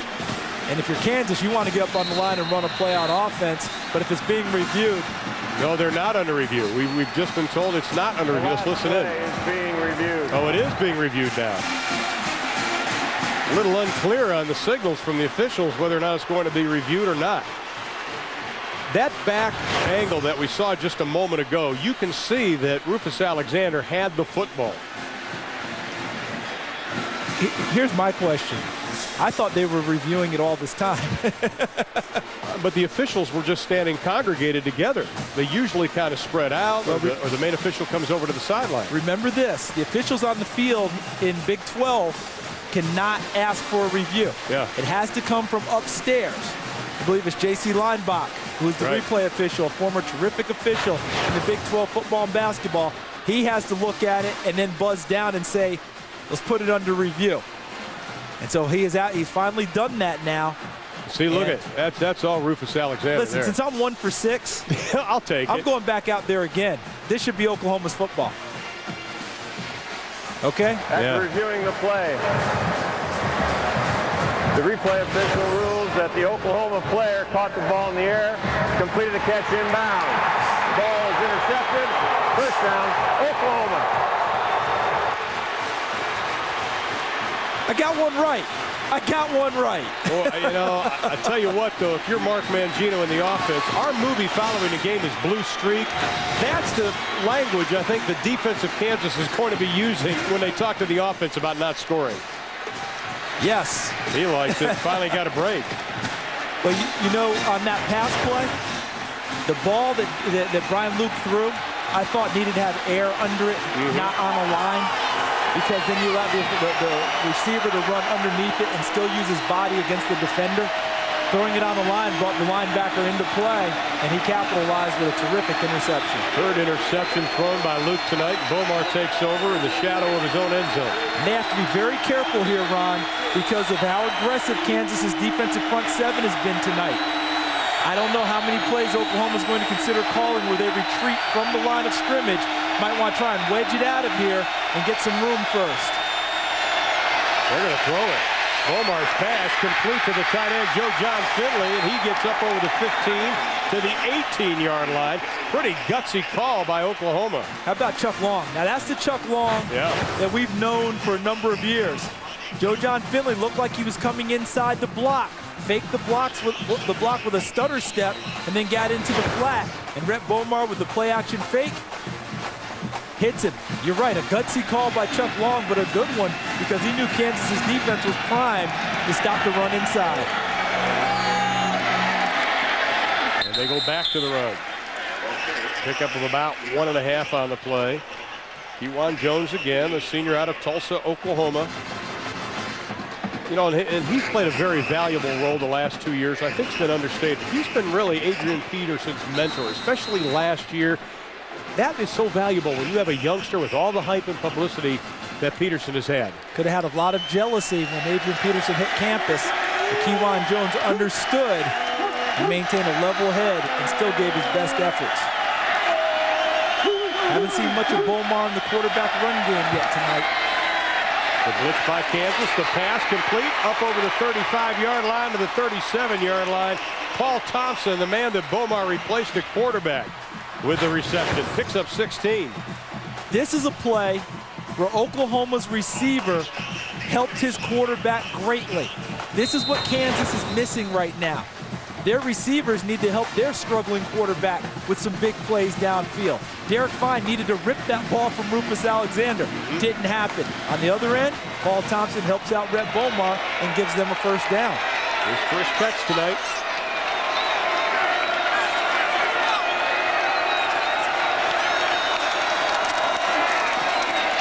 Mixing up the run. Kewan Jones again. Up over the 40-yard line to about the 43-yard line. That'll be a pickup of about 6 on the play. Be second down and 4, and again, a good chunk on that first down. Two things are running through my head right now. Number one, at halftime I said Kansas needs to score a touchdown before Oklahoma does because neither team has generated much offense tonight. They can't let the Sooners get away. Number two, you wonder how long Kansas's defense can hold up without finally breaking, considering how much they've been on the field tonight. A good defensive surge by Banks Floodman, the senior out of Wichita, Kansas, coming up to make the stop. That's his 5th of the night. You know, we talked to Nick Reed, and we said, who's the one guy? If you're going down a dark alley, who are you going to go with? He said, Banks Floodman. He's nasty. And his reputation is he's like a big kid, always cutting up. But as soon as he crosses the line, that goes away. And he's played awfully well this season, his senior year. Third down and 6 for the Sooners. The Kansas defense has been strong. Third down against Oklahoma, holding them to 2 of 11. Nickel package again in for Kansas. Look for their pass rusher. Right there, Brandon Perkins. Bomar going deep down the far side. Incomplete. Penalty flag is thrown. Which way? Aqib Talib was the defender. Which way does it go? They're both pointing at each other. And it looked like Malcolm Kelly was trying to get some kind of position.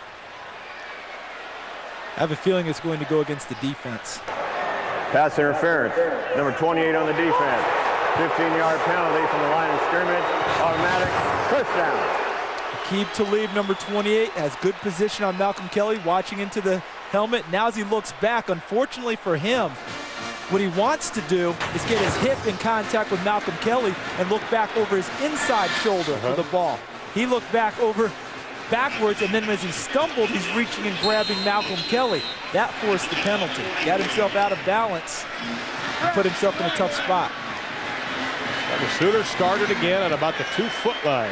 The third penalty of the game for Kansas. Dante Hickson now in the backfield, and Bomar will go from the shotgun. Hickson, you can hear the pads pop, able to get down to about the 43. You look at this Oklahoma offense, it's kind of a wishbone split T kind of thing we see every now and then, but they've added dimension running the ball with Bomar, but people can't forget, there was a runner before Bomar that nobody thinks about how good of a runner he was at quarterback. A young man by the name of Jason White. Everyone remembers the devastating knee injuries, but Jason White was the last quarterback to run for over 100 yards in a game at Oklahoma. He did it in 2001 at Kansas, 117 yards rushing that night.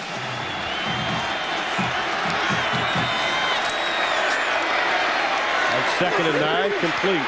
Iglesias gets close to the first down. They're going to mark it past the first down marker. Let's check in with Craig Sager. Well, at halftime, Adrian Peterson was evaluated again. Oklahoma is traveling with 3 doctors along with their trainer, Scott Anderson. They determined after retaping his ankle that he was available if, that's a big if the coaches want him. That's a big if. It's a big if, and I think that Bob Stoops and his coaching staff probably saw enough in the first half. You know, let's get the other guys going. Until he's 100% again, it's a lot of heart. But the ankle's just not giving him what he needs. Statistics aren't worth it. 9 different receivers have caught passes for the Sooners. That was Iglesias' first catch of the night. Hickson. They're mixing up the run and the pass. They seem like they've got a little bit of rhythm, at least offensively. Well, Adrian Peterson's had his problems tonight. Didn't start the game. Came in on about the 3rd series, but he was met with blue jerseys immediately. Kansas rush defense has lived up to its reputation. There he is fumbling a perfect pitch, and then he's stuffed again on another run. And there he is limping off the field after one of his efforts. He's trying so hard, but the ankle just won't let him go. I think he has -4 yards rushing tonight. 2nd down and 5 for the Sooners.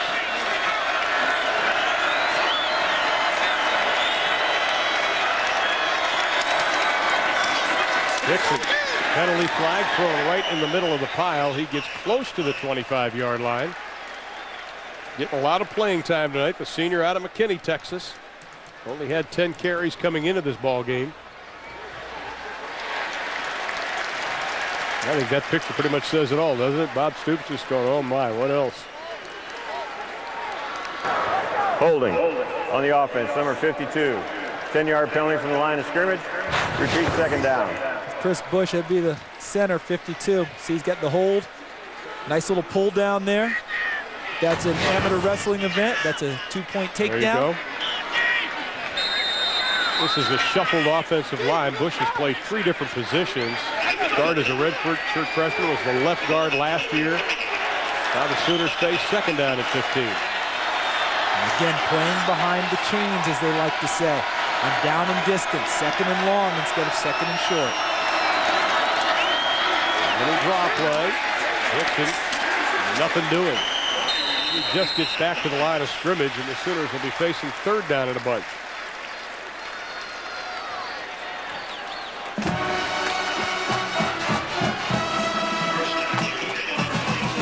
Our 1st and 10 line is brought to you by Napa.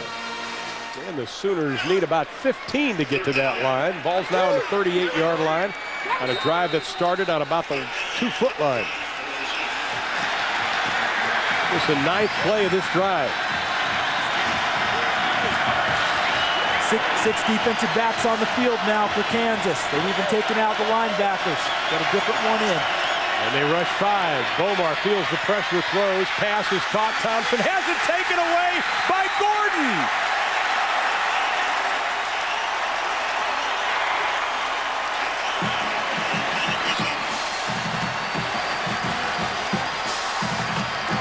Anything you can do, I can do better.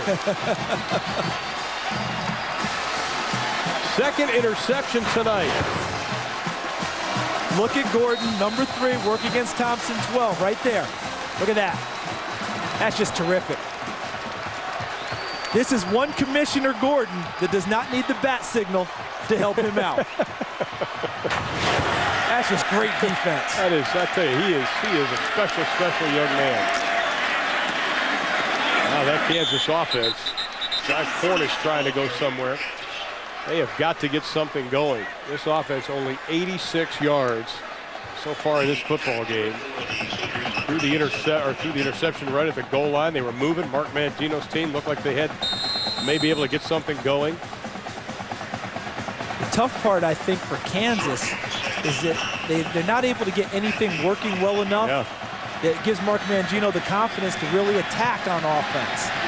And he's trying not to make a mistake here this deep in his territory. Sooners showing the blitz. They'll keep it on the ground with Green. He breaks through into the secondary. To the 40, up to the 42-yard line before Lewis Baker comes up with his 5th tackle of the night. He carries for a Kansas first down. Fans, now it's time for the Aflac Trivia question. What is the NCAA record for most rush yards in a game by teammates? And we'll have the answer for you coming up in just a couple of minutes. It's going to be interesting because is that going to be one of those ones where one guy ran for 357, one guy somebody else ran for 1? Yeah, really.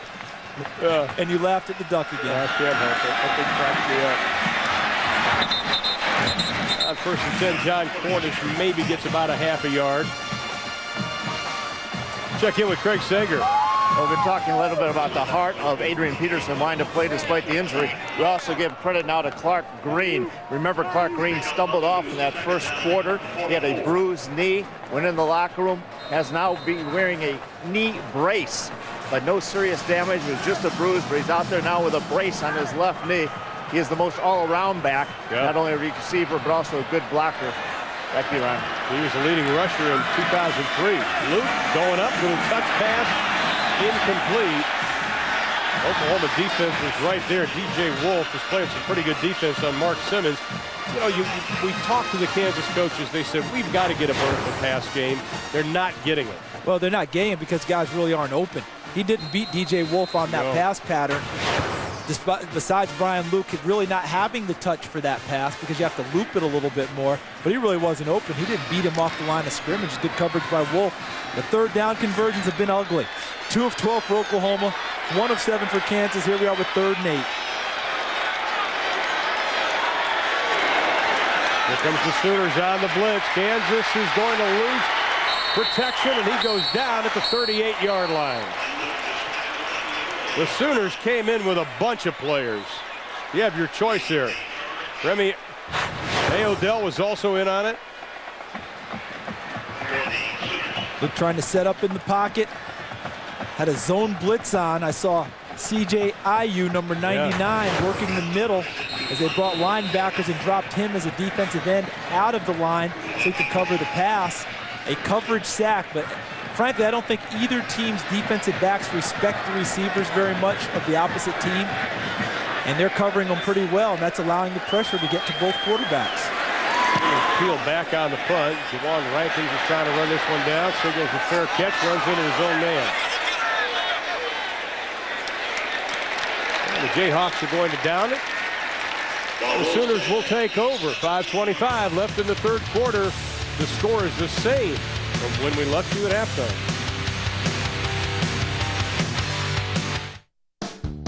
You've waited, you've dreamed, and now... Welcome back, and our Aflac trivia question once again. What's the NCAA record for rush yards in a game by teammates? Stacy Robinson, Northern Illinois, and someone. Taking a guess. Tony Sands and Chip Hillary at Kansas.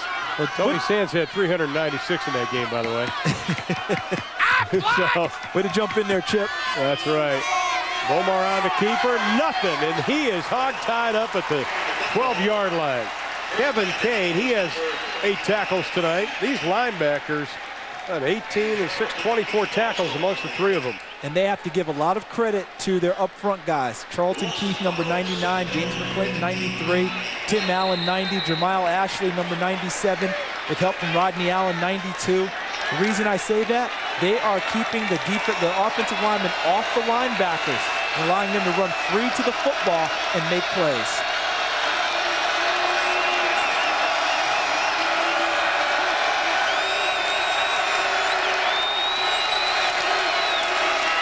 Kewan Jones breaks through up to the 25 to the 26-yard line.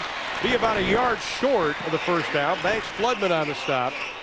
That's the explosiveness we saw a couple years ago from Kewan Jones. And this is an Oklahoma runner getting to the second and third level.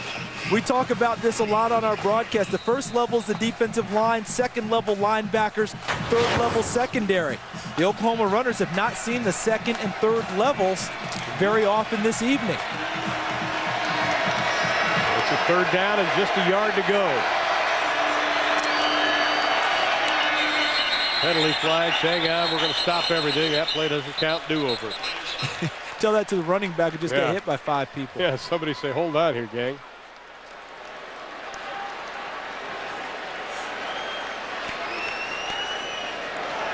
Prior to the snap, false start, guard on Oklahoma.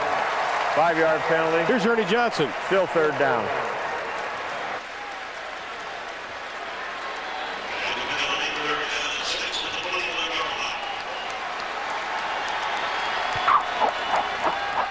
Thank you, Ron.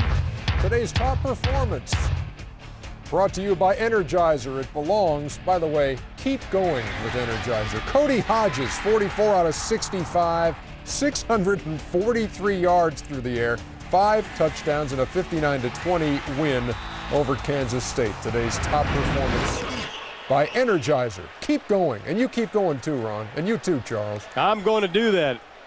And the Sooners are going to try to keep going in a minute because we've got a timeout with 3:45 left in the third.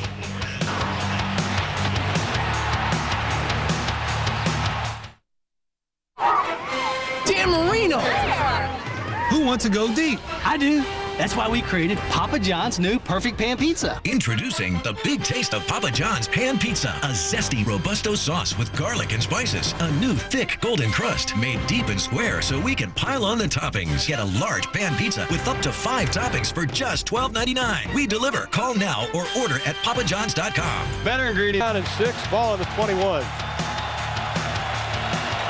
They've almost matched their offensive production from that opening half. Over 54,000 here at Arrowhead Stadium, along with Craig Sager and Charles Davis. I'm Ron Thulin. You see what he's done on third down tonight. They need 6. They've got 6, and then some. Over the 30, up to the 34-yard line, just blowing through the defense. Again, is Kewan Jones. Rodney Allen coming up to make the stop. Chuck Long decided if Kansas was going to go with a nickel package and run a zone blitz, I'm going to run right at it. And he ends up picking up a first down. Kansas prepared for the pass. Oklahoma that time won a little bit of chess match between Chuck Long and Bill Young, the defensive coordinator of Kansas. And offensive line of Oklahoma starting to do something now. Jones again. Skips up to the 35-yard line. Pick up about 2 on the play.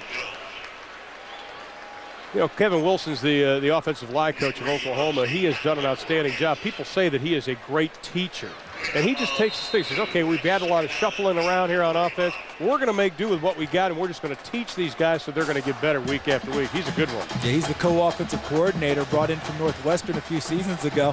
What Chuck Long call him in our meeting? An alchemist, trying to mix and match this offensive line to create production. This time the offensive line gets no surge, and they get no gain.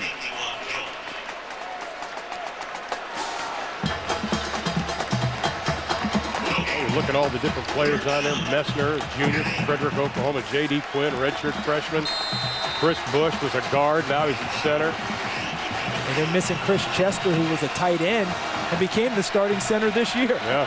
He got hurt early in the season. There you can see what the Sooners have done. They've matched their first half production. They face a 3rd and 8 now.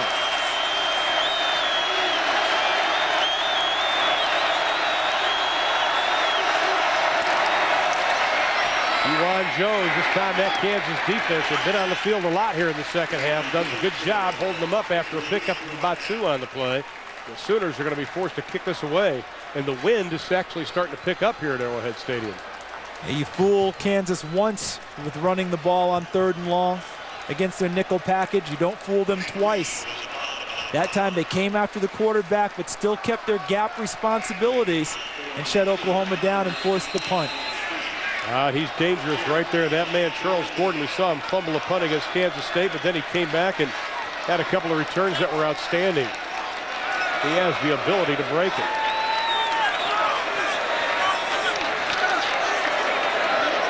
Reedy gets it away, and it's a high, wobbly kick. Gordon signals for the fair catch. Right at the 24.5-yard line. 38 yards on the kick. Kansas takes over with 1:12 left to play in the third. And inside of Arrowhead Stadium, a crowd of over 54,000 on hand, and the Sooners in Kansas just slugging it out defensively. Not much offense. But you look at it and you say, wait a minute, Kansas, you're only down by a touchdown. 9 points in the last 8 quarters. Well, there's some jumping on the part of OU. Big Dusty Dvorak, number 94, in the middle of that. One of the captains of this team. He was all Big 12 in 2003. Dismissed last year after an off-field incident. Number 94 in the defense. 5-yard penalty. Still first down. They didn't think he'd be able to return, Ron. Yeah. And the NCAA ruled a medical condition based on some of the things that he had gone through, able to return. And not only did he return, he re-earned the respect of his teammates and coaching staff. The team voted him captain again this year, which tells you how far he came after last year, because a lot of people felt like he let them down. As we look at our average drives, Oklahoma started their own 10. Kansas had the best field position of the half. They need to capitalize. First down and 5. Luke going up top. Pass tipped away. Oklahoma was right there again, as Kansas's wide receivers have not been able to blow the top of the coverage off of Oklahoma. They're just not showing any speed. This is tough to throw. You know why? Look at where he's lined up. See where his split is? Meaning where he is to the sideline. He needs to start more in the numbers so that when he runs the fade, he runs to the sideline. He has room to fade into the sideline. Watch, there's no room to complete this pass. See, he's so far on the sideline that the DB just locks on his hip and runs him over the sideline. You want to start at about the numbers and fade in. That gives you 7 to 9 yards worth of room. Gordon, little hook and ladder. They've got some running room up over the 35-yard line. They'll mark it at the 36-yard line. On you to get to there to push Clark Green out. That was so slow developing, though. That's the problem. It's a good play. It just was slow. Well, you know what surprises me about it is that we haven't seen this play with the inside screen to Gordon at all tonight. Normally that play's set up by throwing the inside screen to the receiver who turns it upfield. A lot of people call it a tunnel screen, and you throw it 2, 3, 4 times. Then you come back with the counter inside, then the lateral. They ran the lateral before they ran the screen inside. Well, it was good enough for a first down on the 36.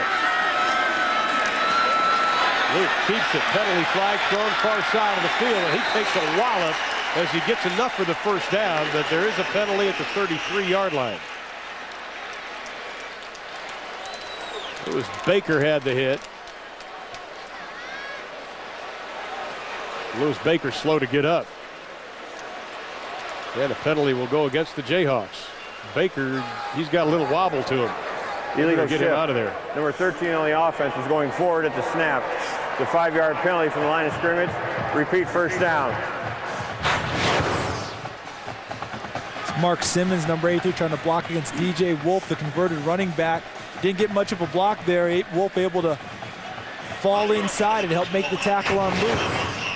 Well, Baker makes his way off. They actually had a point to where the sideline was, because he was wobbling, and Scott Anderson, the trainer, is back to us now taking a look at him, but he's got to shake the cobwebs out.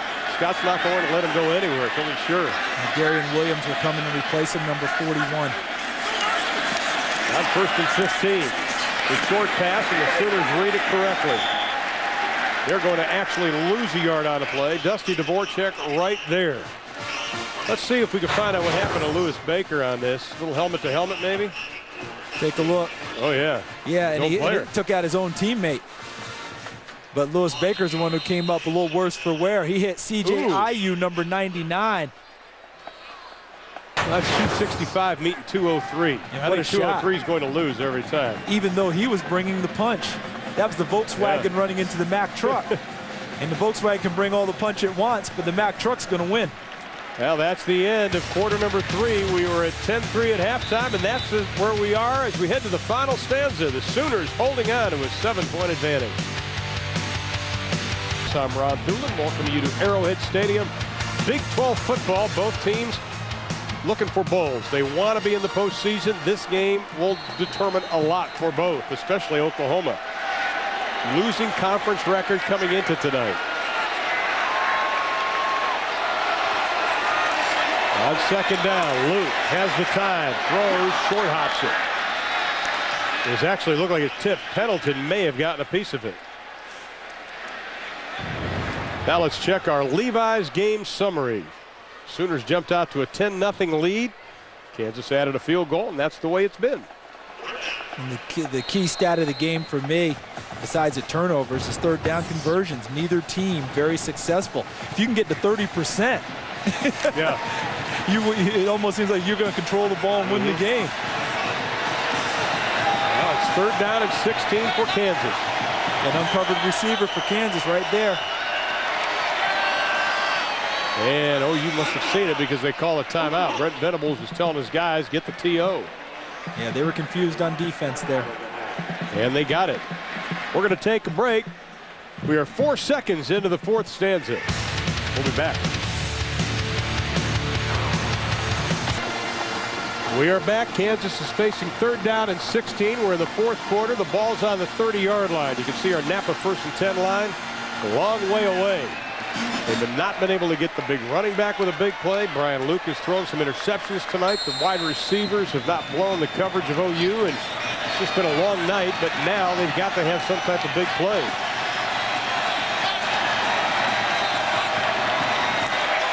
The Sooners rush 3, a little shovel pass. Oklahoma's right there. They'll get back to the original line of scrimmage with John Cornish, but that is it. Here's Craig Sager.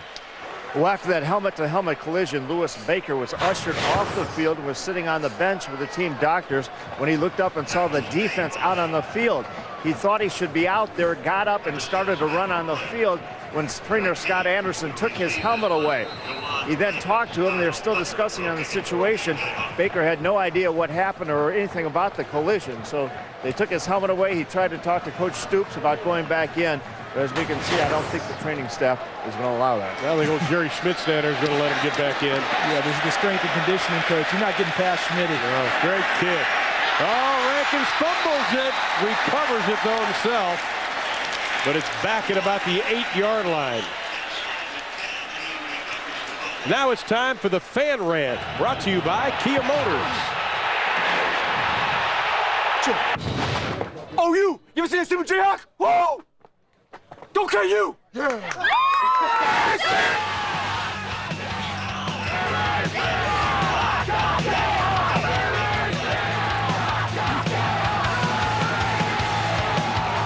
All right, about over 5,000 people made it up from Oklahoma for this football game, but now they find their Sooners with their backs against the wall. They can't afford to make a mistake here.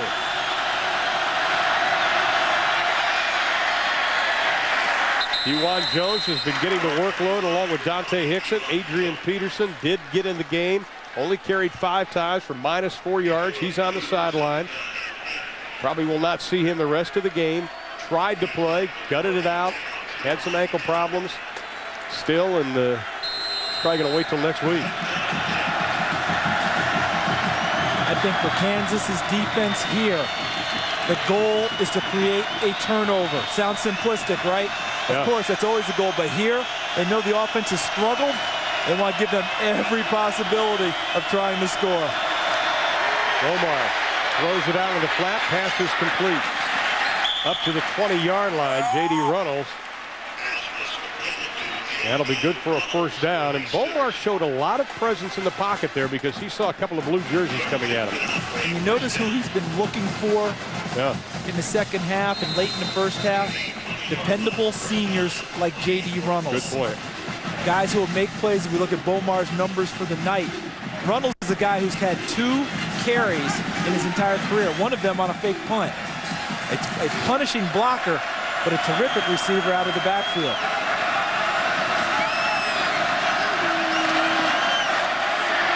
Jones This Kansas defense continues to hold Oklahoma on running. Let's go to Atlanta. Here's Ernie Johnson. Yeah, Ron, a couple of unbeaten teams are finding themselves struggling tonight. FSU is 5-0, and they're playing Virginia. And that's a nice snapshot of that game, and I can tell you that Wally Lundy scored when Marcus Hagan's on it. Meantime, Washington State is leading UCLA 38-31. That was fun. It went very smoothly, I think. Back to you. Coming up at the end of the game, Ernie will have slides of his recent vacation. The Sooners on 2nd 11. Bomar's pass high, still brought down. Jawan Rankins. He took the ladder, went up about 5 steps, pulled it down, and that's going to be close to a first down. It's the same young man who recently muffed the punt before he was able to get on it. But here's another example of a receiver helping his quarterback. The ball was thrown well, but it was a ball that the defensive back could have made a play on. The receiver went up and took it before the defensive back could get there. Nice catch by Jawan Rankins. A first down for Oklahoma. It helps them with field position. More catches tonight than he had in the previous games this season. And they go back to the running game. Up to about the 33-yard line. That was a first down, by the way. Kevin Kane has 11 tackles. Nick Reed's got 14 tackles plus a couple of sacks. These guys have got to be hitting that part where your body starts to get real tired. You remember last year playing Oklahoma, I believe it was a 14-10 game as we look at the rush yards allowed. They're about at their limit. But it was a 14-10 Oklahoma lead at the end of 3 quarters. Adrian Peterson had 23 yards rushing in the first 3 quarters, but Jason White stung him in the air. I think to your point, Ron, how tired will this defense get? And can Oklahoma continue to make headway against them here in the second half? On 2nd down, the Sooners break it up and over the 40-yard line, over the 50-yard line. Penalty flag is thrown at the 42-yard line. Dante Hickson tried to get some running room. And he got some, and I think he was aided by Malcolm Kelly, the freshman wide receiver, but I don't think he was aided legally. That's going to come back. Part of the reason he had such a great hole was the hold by Malcolm Kelly. 10-yard penalty from the spot of the foul.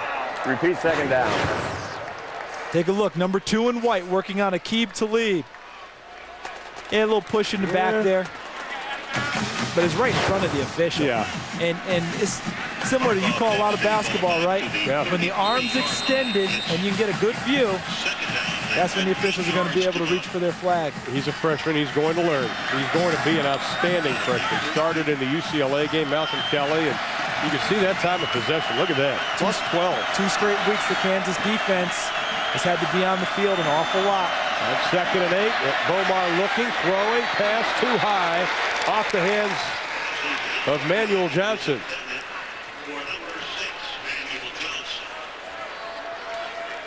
Our 1st and 10 line is brought to you by Napa. And the Sooners need 8 yards to get to that 1st and 10 line. Did he stop his route? I thought he did. I mean, you're talking about freshmen learning. We talked about this earlier, getting bumped off routes. He's number 6. Coming down on the inside in the slot position. Small bump. See how he got that little stutter step there? Yeah. If he keeps running, he runs to the football. Red Bomar threw to the spot that he thought he would be. 3rd down and 8. Here comes the blitz. Oklahoma picks it up. Bomar's going deep. Has a man. Caught inside the 35-yard line. Malcolm Kelly.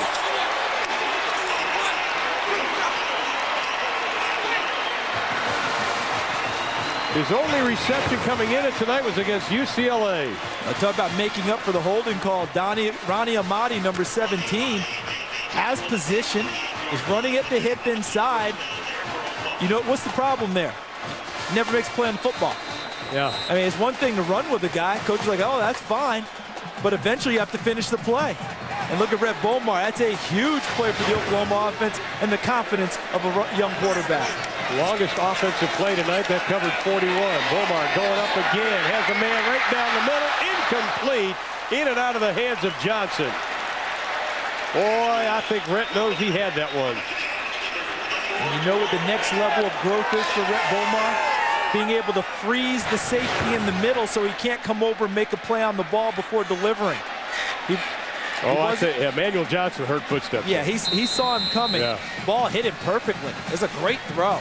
But the next step for Rhett Bomar is in the pocket, Ron, freeze that safety by where he's looking opposite, and then come back and deliver the ball so that he can't get over and spook his receiver. But I thought that was a great ball. I thought solid throw. Sooners looking for a little dipsy doodle. Here comes Manuel Johnson around the left side. Bomar throws a block. Johnson goes to the outside, puts his head down. Kemp and Baines coming up to make the stop. I like the fact that Rhett Bomar wasn't afraid to put his head in there. No, not at all. But this reverse, you put the watch on it, one of the slower reverses you'll see. And they still were able to pick up yardage because the guys did a great job of blocking on the backside. And Rhett Bomar was one of those players. You talked about spunk, right? Yeah, I like spunk. He's got spunk and grit and a whole lot of toughness. Look at the drive chart. 11th play of this drive. It's third down. We'll call it 3. Bomar into the flat, has a man complete inside the 10. It's Joe John Finley. We've got a penalty flag down. I don't think Rhett likes it.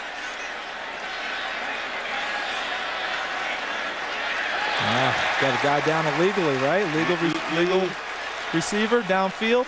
That guy must be pretty quick because that play developed fast. Ineligible receiver. Downfield, number 59 on the offense. 5-yard penalty from the line of scrimmage. Repeat third down. See, that would be Brett Rail, number 59, the offensive lineman, as we run this play. Let's see who got downfield, where he came from. Right there, that's him. You know why? Because the ball wasn't thrown behind the line of scrimmage. Yeah. Lineman can leak downfield on screens if you throw it behind the line of scrimmage. If it's beyond it, then it's a penalty getting downfield. They're down at 8 for the Sooners. Rail going for the end zone. Touchdown, Oklahoma. Malcolm Kelly.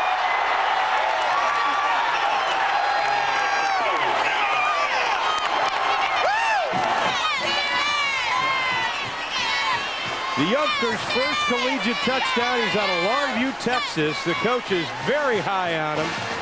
He didn't give up on that play. No, and unfortunately for young Ronnie Amati, number 17, 2 big plays, both over him on this drive, and neither time did he make a play on the football. They had said he had made progress in his coverage skills. There'd been questions about it. They said this year he made a lot of progress. In the last couple of games, unfortunately, he's regressed a bit. Well, Hartley misses his first PAT of the season and of his career. Pushes it to the right. So Kansas gets a small break. 10-17 to play in the ballgame. Oklahoma leads.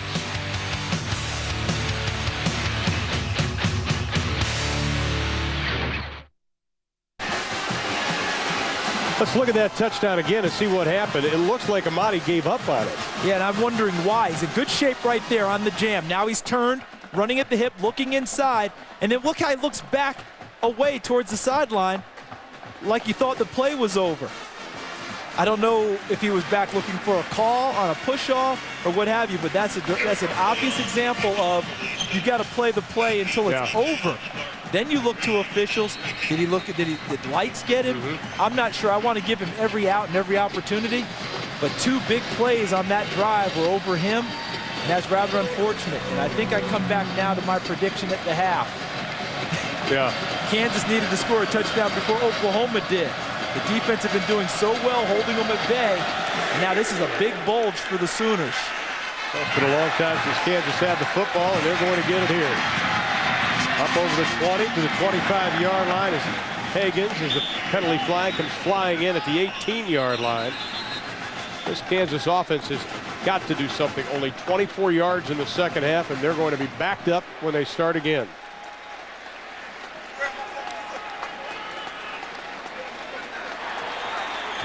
Tonight's Shredding the Defense brought to you by Fellows Spotlights.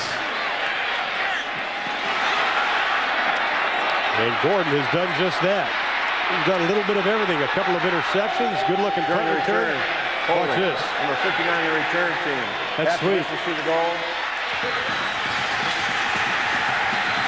Charles Gordon has done everything. He's put in his effort. He needs to get a little help from the rest of the offense now. A lifetime appointment as commissioner. There you go. No need to have a vote anymore for him. But look at the total yards, how things have changed. For Oklahoma, from 82 to 192 in the second half. For Kansas, it continues to decrease. Luke going to take it himself up to the 14, pick up a 4. C.J. Ayu, his 4th stop of the night, also has a sack. I think for Oklahoma's offense, we're also seeing Red Bomar grow up a little bit tonight. He's had some passes dropped, should have been caught. Chuck Long says, listen, every snap he's learning something. Mark Mangino's hoping that his guy does it, but that young man right there, don't forget, he's only a redshirt freshman quarterback. He's going to be good. Well, they thought that last week he kind of took a little bit of a ding against Texas in his development. I think he's back on track. He's really picked it up this week. Give that young man a lot of credit. Luke, the senior, has the ball tipped at the line of scrimmage. Ayu again, right in there. Well, Mark Mangino told our Craig Sager at halftime, we're sticking with Brian Luke. He's going to finish the game. But you can't put the whole problem, I think, on Brian Luke. No, I think that'd be very unfair. It is unfair. It goes to everyone on the offensive side. You're hoping your quarterback will be dynamic enough to make some plays and maybe overcome a lack of blocking or a lack of production. But receivers need to get open. Offensive linemen need to block and hold their blocks a little bit better. And then the quarterback needs to deliver. Right now, it's a combination, as you pointed out, of all three failing. Third down, the Sooners are blitz. Luke picks it up, it's tipped again. He's a big guy. He's 6'6". This time, Zach Latimer on the blitz got a piece of it. And he's frustrated right now. But what's happening is the defensive linemen of Oklahoma and the linebackers rushing. Jackie Shipp and Chris Wilson coach the defensive line. Of course, Brent Venables coaches the linebackers. As they rush the quarterback, if you don't do anything to get their arms down, hit them in the stomach, chop them down as they come, when they can't get there for the sack, they get their arms in the passing lanes. And even at 6'6", Brian Luke's unable to slot it through there. And the last two were batted back at him. Kyle Tucker's had a pretty good game kicking the football tonight, and this is no exception. Fair catch is being called for, but way back at the 26-yard line. Jawan Rankins fields the punt, but not before it goes 60 yards. 9:17 to play in the ball game. The Sooners are leading it 16-3.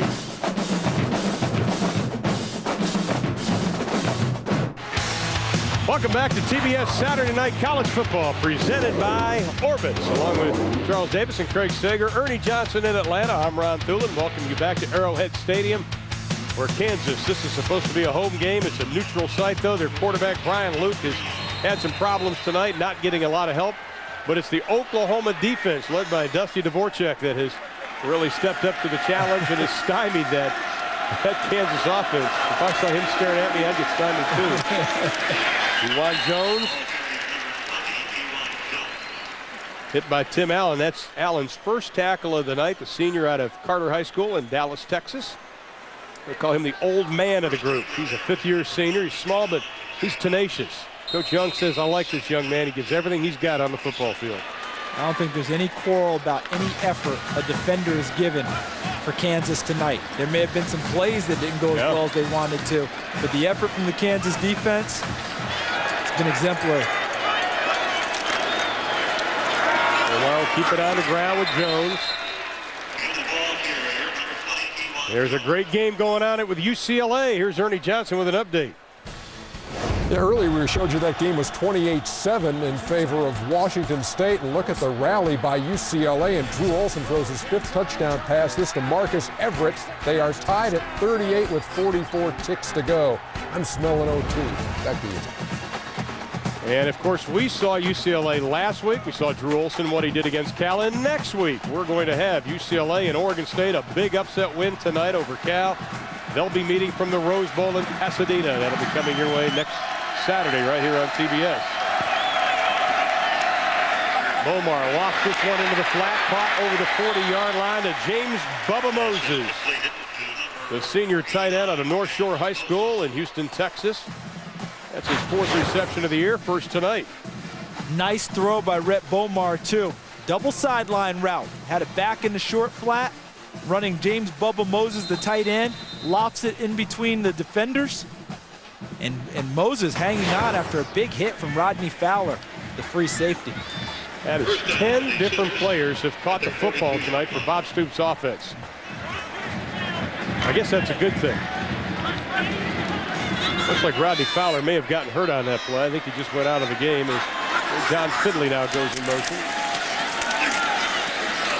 Dante Hickson lowering his shoulder, gets up over the 45 to the 47-yard line. Well, this is a good game if you're Adrian Peterson.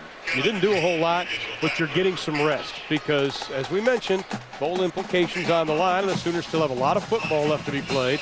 You got a quarterback growing up. You're going to need this guy down the stretch. And they're getting production from the other backs, Kewan Jones and Dante Hickson. So if you're Oklahoma, you're looking at how long will it take to get Adrian Peterson's ankle ready. You might need to shut him down for a while. As they say, I'm not a doctor. I don't need to play one on TV. But Oklahoma's going to be looking down the road about getting him right.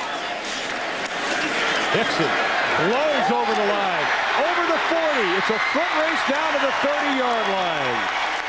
Ball was carried by Dante Hickson. 23 yards on the scamper by Dante Hickson. That's his longest of the year. And let's give a little credit now to the offensive line of Oklahoma. They had so much trouble running the football. At one point, I called them overwhelmed. But watch how they work here. A simple zone play. Shashan, number 70. Look at Bush, 52, dominating inside. Brett Rail, number 59, who's come into the ball game and produced. I think what's happened now is that Kansas's defense has been on the field so long that Oklahoma's offensive line is really starting to take over. Because you know the Jayhawk defense has to be exhausted out there. 31 minutes for offense, Oklahoma, 19 for Kansas so far. Penalty flag thrown. Kewan Jones fights his way down to the 25 and is ushered back. This is like last year. Oklahoma struggled for 3 quarters and just wore Kansas down. And this year what's different is that last year Oklahoma illegal participation against Kansas. Too many guys running in and out on defense. Now the Oklahoma Sooners, 3 of their last 5 games. Let's listen into the call. Substitution infraction. Number 27 on the defense did not get off the field. 5-yard penalty from the line of scrimmage. First down. Well, 3 of the last 5 games for the Sooners are at home, but October 27th, next week, no pushover. Guy Moore's done a great job at Baylor, but he still has to play at Nebraska and at Texas Tech. That's not going to be easy. No, Texas A&M at home almost beat them last year down College Station. Of course, Bedlam. Seems like anytime Oklahoma has a decided advantage or appears to be the favorite, Oklahoma State jumps in there. But to finish my point about last year, Jason White threw for nearly 400 yards in this game last season and 3 touchdowns. This year, not the same as you look at Oklahoma's opponents who have beaten them 14-1 coming into tonight with a combined record. That only loss going to TCU. Yeah, in a stunner against SMU. Now the Big 12 is right now Texas in the driver's seat as far as the South is concerned, but they are going to collide obviously with Texas Tech coming up, and Colorado got whacked today. That puts Missouri right back into the picture, and don't count out Nebraska. I think Iowa State has to be the most disappointed. Dan McCartney's done an outstanding job there, and it's just a couple of disappointing losses for him this season. Yeah, they were one of the teams that was picked to win the North. Colorado kind of seemed to be the overwhelming one, but a lot of people said Iowa State could be it. Missouri bouncing back after a disappointing season last year, getting a big overtime win today. Sooners back on offense. Hickson nowhere to go. On second down, they only needed 3. Got pushed back a little bit. Let's check in with Craig Sager. Well, I talked to Kevin Wilson at practice this week. He put a lot of work on the old sleds, things you normally see in August on those two-a-days, but he said he was not happy with the offensive line, especially the seniors. He said, however, they were making improvements. Their best grade so far was last week. He said, I gave them all a little over a 70. I said, a 70, is that passing? He said, for this group it is. I said, what Jamal Brown, your Outland Trophy player, what did he usually grade out? He said, I only gave him an 80. He's tough. I'm not taking any class Kevin Wilson's teaching. No. Omar fakes to nobody, throws out of the flat. Nice defensive play by Kansas. Good job reaching over the top by Aqib Talib. Terrific coverage right there on the hip. Able to reach over and bat the ball away. Now this Kansas defense allowing the fewest points since 1976. They've done a great job tonight. Even though they've allowed Oklahoma 319 yards, all but 80 plus coming here in the second half.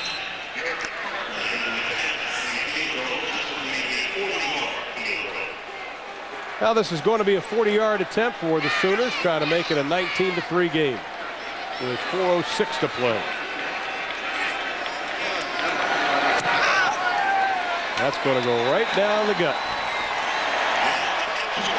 Garrett Hartley drills it, and the Sooners have extended their lead. 19-3 the score. Oklahoma leading Kansas. 4:01 to play in the ballgame.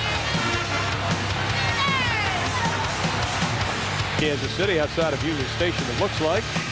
We've got 4:01 to play in the ballgame. The Sooner faithful are very happy tonight, along with Craig Sager, Charles Davis, Ernie Johnson in our studios in Atlanta. I'm Ron Thuman. Rhett Bomar's done a nice job tonight, taking another step in growing up as a Division I quarterback.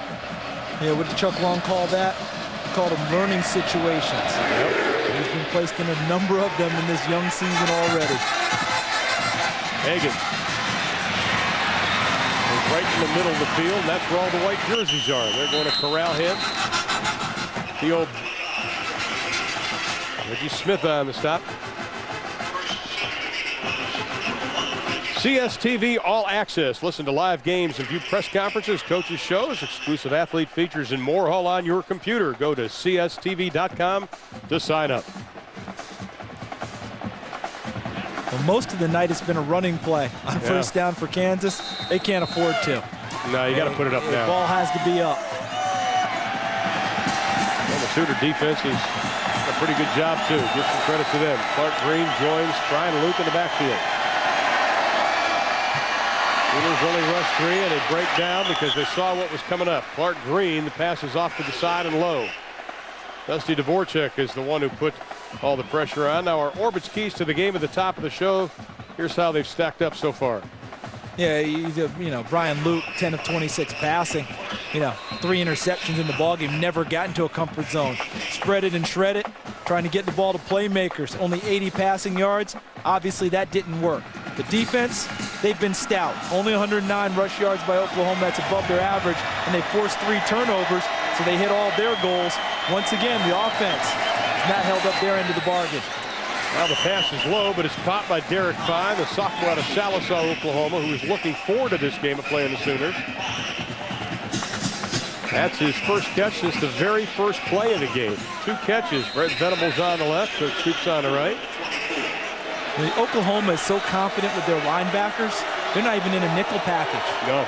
They've got all 3 linebackers on the field because they feel like they can run and cover receivers as well as a nickel back. And on third down, that's why they don't have to worry about it. They get a big surge from Pendleton on that defensive tackle spot, and Brent Venables' team comes up with their 3rd sack of the night. Pressure will come from the left side of your screen, number 68 in white. And frankly, he didn't get blocked. I've said this a few times before. See him coming right at you? If you are an unblocked defender and the play is in your area, you should make it. Yeah. And Carl Pendleton did exactly that. Carl Pendleton, the former yell leader at OU basketball games. Kelvin Sampson probably liked him down at Lloyd Noble. All I know is if he told me to get up and yell, I'm up. I'm up. I'm there. Don't worry about it. Didn't matter if I was room for OU or not. I was at that moment. Tucker has done an outstanding job tonight. Ball hits at the 40, gets a pretty good roll with inside of 2.5 to play. They'll mark it dead at about the 27-yard line. 58 yards on the kick. Now it's time for Tough in the Trenches, brought to you by Yamaha ATVs. And what the Sooners did in the second half was run the football. Yeah, and at first the gains weren't, terrific gains, but they just kept going and just kept pounding the rock and pounding the rock. And eventually the attrition and fatigue set in on the Kansas defense, and the runs got to be better and better. Kewan Jones, number 20. Dante Hickson, number 35. Those runs became, 2- and 3-yard gains, 1-yard gain, and then the explosion runs began to happen. 8, 10, 12-yard gains. And the Sooners only have to run down 223. I'm not sure what happened there. I think he was tripped by his fullback. I think Dane Zaslaw trying to get started, took out the quarterback. Watch number 40 in white going to do his assignment. Actually, it wasn't him. No, it's 50. It was number 50 in the middle, John Cooper. How did he get away from Sonny Lubick up there in Fort Collins, Colorado?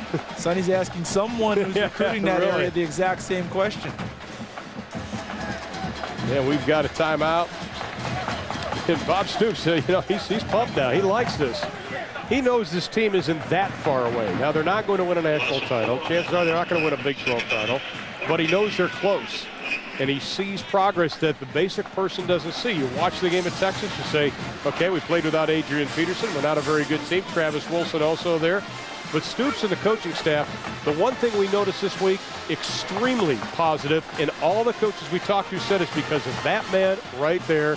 He pumps up the coaches just as much as he does the players. And they're used to working young players into the lineup. As we look at the numbers here, 15 first-year players on the 2 deep, 5 freshman starters versus Texas, 3 true freshmen, only 4 freshman starters all of last year.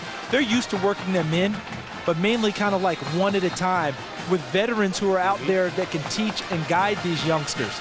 They don't have as many veterans out there running around. If you're starting 2 true freshmen at the safety positions, that's difficult. Why? Yep. The safeties generally call the checks in the defense, change the coverages, recognize things. True freshmen aren't going to recognize defenses as well as veteran guys, and the corners are unable to help. DJ Wolf is a converted running back just learning to play that position. Don't forget, since 2000, they have the most wins of anybody coming into this season. Stick around for the Dodge post-game report. Ernie Johnson is going to catch you up on all of today's action, including that incredible controversial finish between USC and Notre Dame. 8 undefeated teams were in action today. A couple of them dropped by the wayside, and of course, the no-huddle highlights. And Ernie's going to stay there until that UCLA game is over. Yeah, I know Ernie's really sweating out the Georgia Vandy game. But I'm not bitter about his dogs taking out my Volunteers. Not a bit. Now, Washington State, we understand, is up 3 in overtime. We'll keep you posted on that score. Of course, UCLA next week will be on our air again. An outstanding game last week we had on TBS. They'll be taking on Mike Riley's Oregon State squad. That'll be coming up next week, 7 o'clock Eastern, right here on TBS. It's been a long night for this Kansas squad. Can't fault their defense. No, not at all. Nothing but applause for the Jayhawks defense tonight. They've got my admiration. Well, they play their first 4 conference games on the road, if you consider this a road game, or at least away from Memorial Stadium. They got to go to Colorado next week. Then they get to finally come home for 3 out of their last 4 with Missouri, Nebraska, and Iowa State. I think this is a good idea, playing a game a year here, if at all possible. Yeah. The reason they were able to do it this year is they had 6 other games in Memorial Stadium at home. So, you know, the local merchants worried about their money. Yeah. That part takes care of it. Anytime they can get 7 at home, doesn't hurt to play 1 here at Arrowhead. Great for your recruiting. Now the Kansas defense is not giving up. Look at Nick Reed, number 7, still right in on things. Jamal Ashley also there, but Reed has played an entire football game. You talk of the cliche, leaving it all on the field. He is. Now they have. There's Ashley, number 97, forcing the play. Jerome Kemp, number 24, coming up before Nick Reed finishes things off. That young man can play for us anytime. 2 sacks tonight, 15 tackles. That won't hurt his lead in the Big 12 in number of tackles. He's tremendous. Well, of course, last night was Midnight Madness around the country, including Kansas, as the men and women's basketball team officially open it up with the 21st annual Late Night in the Fog at Fog Allen Fieldhouse on the KU campus. Fans were treated to a night of entertainment, including dancing, skits, and inter-squad scrimmages put on by the men's and the women's basketball team. And Bill Self's got a little rebuilding year, and you know you're old when guys you used to cover are now coaching. You covered him in high school with Coach Self. I wasn't going to say anything. No, well, I did. Billy's killing me. That's not a very good kick. The Sooners will mark it at about the 45-yard line. It's a long quarrel. They said it's late night at the Fog. Yeah. It's a 7 o'clock. Oh. All right. What do they call late? Nothing. The highlight to me was watching Tubby Smith start to dance in the middle of his huddle at Kentucky's late Midnight Madness. That'll go down. American Bandstand, it wasn't.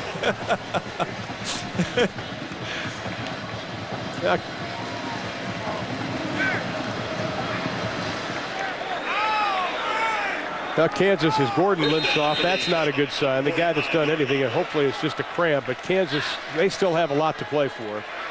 They've got to get some type of offense going. They need a big play receiver. They need somebody, and that's kind of a fitting tribute right there to the offense. Luke just trips up. Looks like he tripped on his roommate, David Ochoa, and Mark is not happy. And they've got to know they're in hurry up. And they kind of looked around after he went down. It was like, oh, yeah, we're in hurry up. Let's move. It's a team that really is lacking in confidence on offense right now. And it's rather unfortunate. Great young kids. They just can't generate anything. Luke's pass went nowhere. And we talked about they start out the conference season. That's a tough way to start out when you play technically four games away from home. Then you finally get Missouri, which is no pushover. Nebraska comes in with one of the top-ranked defenses. Then you got to go against the #2 team in the country, and who knows how Iowa State, they're going to be hungry by that time. They're going to say, listen, we got to do something. If you want to get to a bowl, second one in 3 years, Kansas has to, they got to pull an upset here somewhere. Yeah, I mean, they started out with 3 straight wins, and now it's going to be 3 straight defeats. They have to get to 6, get to a bowl game, and we've seen what they're up against.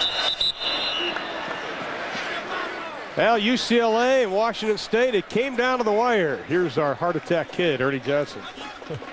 Gee, thanks, Ron. Hey, in overtime, UCLA held Wazoo to a field goal, and then Maurice Jones-Drew comes out without his helmet, but with the game-winning touchdown in OT. 44-41 UCLA. They were down 28-7 at one point, guys. And we'll have them on our air next week, I should say, next Saturday. They'll take on Oregon State, a surprise winner today over Cal. So I'll tell you, UCLA, Carl Durrell is probably aged 20 years in the last 3 weeks. But happily, think about this, 3 straight weeks now with come from behind wins.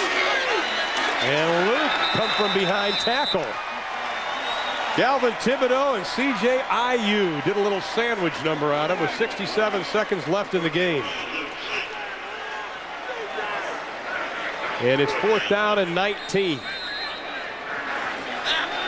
Brent Venables just keeps coaching like this game is still within reach for Kansas. The pass. OU takes over, and that's going to do it. Marcus Henry, the intended receiver.